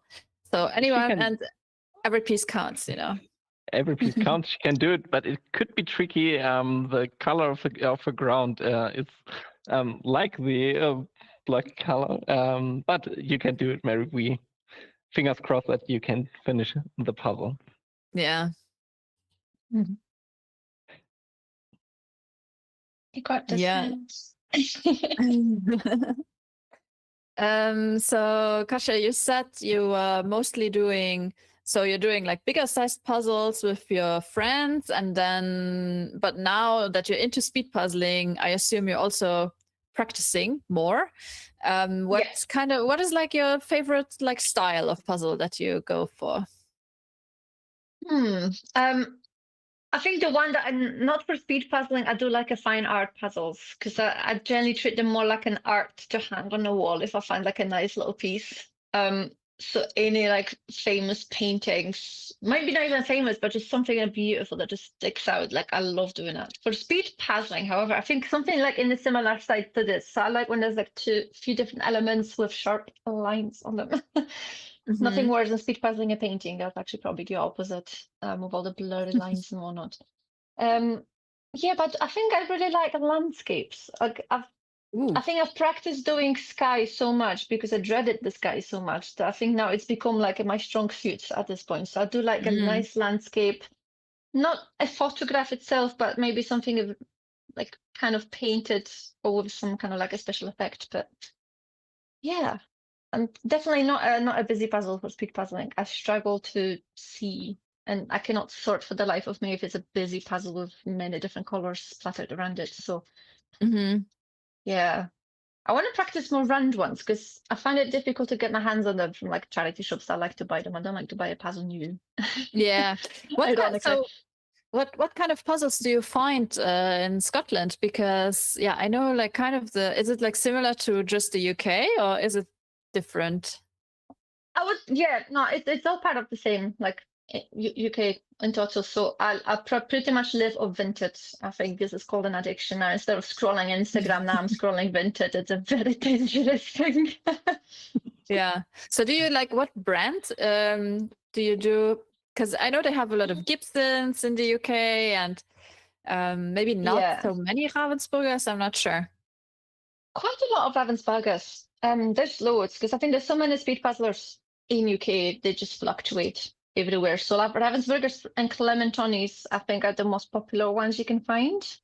I keep finding on Vinted, I keep seeing a lot of Treffle as well, and obviously a lot of Educas for any bigger accounts as well. I think I'm starting to see more of a pomegranate brand as well. Around. Yeah. Oh, Ramon just finished. Congratulations. Ramon, congratulations. Really well done. We've still 7 minutes to spare, so yeah, go. You can finish. And another question: do you talked about like scrolling through Vinted, and do you only buy puzzles, or do you also sell puzzles there on Vinted? I think I'm too tempted to keep a lot of them. A lot for sentimentality, a lot of them because they're just gorgeous. I think because I don't have that much time to go through a lot of them, obviously my speed is not super high. So like my practice is more like 3 a week if I'm lucky, you know. So I do sell them, definitely. If I can't sell them fast enough, I just bring them back to the charity shops as well. Or just kind of swap it around with some of my friends and whatnot. But my incoming parcels are definitely much more than the outgoing, so it's becoming a problem space-wise in the house. But yeah, I do try to fluctuate some of them, especially if I buy specifically for practice. I tend to try to also buy designs that I wouldn't normally buy for myself, but because I dread them for some reason, I buy them specifically so I can train on that. Dreaded flowers and fur and whatnot. So yeah, I do try to have like a few of every kind and kind of just go through them and practice as much as I can and then sell them off if it's not something I would have kept. A few of them end up on the wall, but yeah. Yeah, when you hang your puzzles, how do you do it? Because no, just tell me your answer first. I think I taped the first few with a masking tape, which I think I'm going to stop doing now because I do probably like sometimes to just take it off and then redo. And I know the idea of removing masking tape is that you can remove it and kind of build it, but I've noticed that it does take off that bottom layer most often. So I'm a big fan of picking up the puzzle after you've done with it. So anything up to 1K, maybe even like 1,500, I can just grab by the corner and just try to flip it over the other way onto the frame, you know, like a glass frame. I don't glue them, or I no longer tape them unless it's a bigger piece. So and then just put them like that in the frame. Yeah, because like the cardboard that goes over that from the bottom just keeps it in place. To be honest, like I've never had the trouble of them moving because it's so much thicker than the poster that the frames are really designed for. It actually holds it really nicely. There's a few from the Speed Puzzle brand I've actually got, like the Hawaii Reef we did recently. That's hanging right here next to my kitchen. And I think there's 1,000 from Happily that we've done with this little fruit with the googly eyes that's currently just above me in the kitchen. Nice. That's a lovely puzzle. It was gorgeous, absolutely. I had to redo it again on my flatmate because she just loved it so much. So we did it together. So it's a joint effort puzzle. But yeah, we managed just to literally pick it up by the corners, flip it upside down and just place it with the other side of the frame. And it seems not a problem. It doesn't move inside or anything. So yeah, nice. I try to avoid people. Yeah. If it's a brand like Educa that's not very pickable, that might be more difficult, I would imagine. But yeah. I'm just looking at the clock. We have 3 minutes left, which usually means I'm inviting Michelle to join us for the last couple of minutes so she can do the countdown later. And maybe Michelle also has a few questions for you. I assume she does. Well, I see that Marie doesn't have many pieces left. Maybe she has a few pieces in her hand. Maybe she has a few pieces on the puzzle. But come on, Marie. Yes. Come on, you can do it. You can do it, Marie. And she's wearing her she's wearing her Euro Jigsaw Jam hoodie, so she needs the extra boost. Yeah, come on. Yes, come on. Yes, yeah, she did. You did it. Click or done. Congratulations. Oh, well done. Really well done. Yes. Now I hope her husband gives her a massage. She deserves it. Oh, Yeah, good definitely stretch. that. Stretch out those legs. Yes. yeah. Well done, Marie. Kasha, I want to know, how did you pick up your Scottish accent? Like, have you been living there for like 20 years or, yeah. Oh, do you reckon I have an accent? I can Oh, never tell, definitely. 'cause I noticed it Yeah. immediately.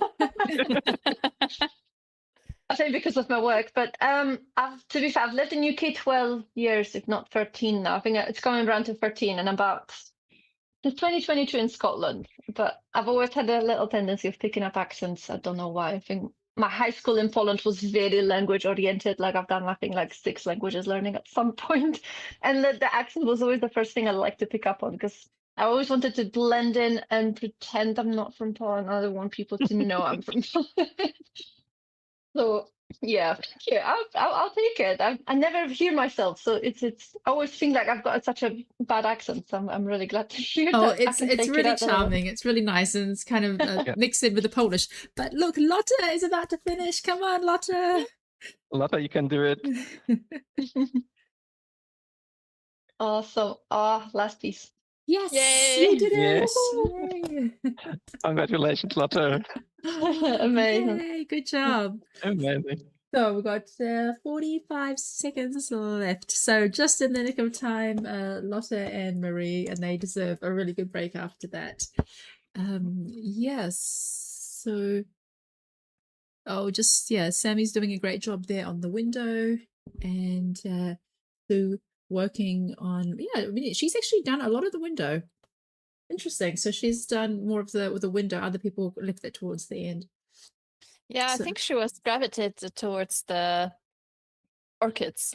Yeah, it's interesting. To Some the people look at the foreground, and sometimes others look at the background. And I think it's really good to be able to also pick up on details in the background. So we have 5, 4, 3, 2, 1. Stop. That was 2 hours. Well done, Sue and Sammy, on puzzling for 2 hours and doing your best effort on these puzzles. So you can. Oh, hopefully Nick. One time you'll get it. You'll get there sometime. We have Dora. Well, I didn't practice very much, so well, I'm trying my best. Yeah. Yeah, Thank you you did so really much for the good. You opportunity. did great. Thank you Just very keep much. going. Yeah. Well, Thank you. we have a participant, Dora. The first time she did a puzzle from an EJJ, she borrowed it from one of her family members, and it took her 5.5 hours. And now she is finishing under 2 hours. So stick with it Nice. and pick up on the different techniques, and you'll get there one day. Definitely. All right. Great Well, to hear thank you that. so much, Thank Kasha, you. for joining us, and Sue Thank you. for joining us. And see you at the next competition. It's actually going to be like not next week, but in like 2 weeks on a Tuesday. So we're having a bit of a break between the next competition. And I really appreciate Catherine and Misha commentating and leading today's live stream. And Thank you. for all the You're welcome. good information and commentating and interviews. And thanks to all the viewers on YouTube for joining us, and see you at the next live stream. Good night, everyone. Great meeting Good you. night. Thank you. Bye. Bye. See you then. Bye.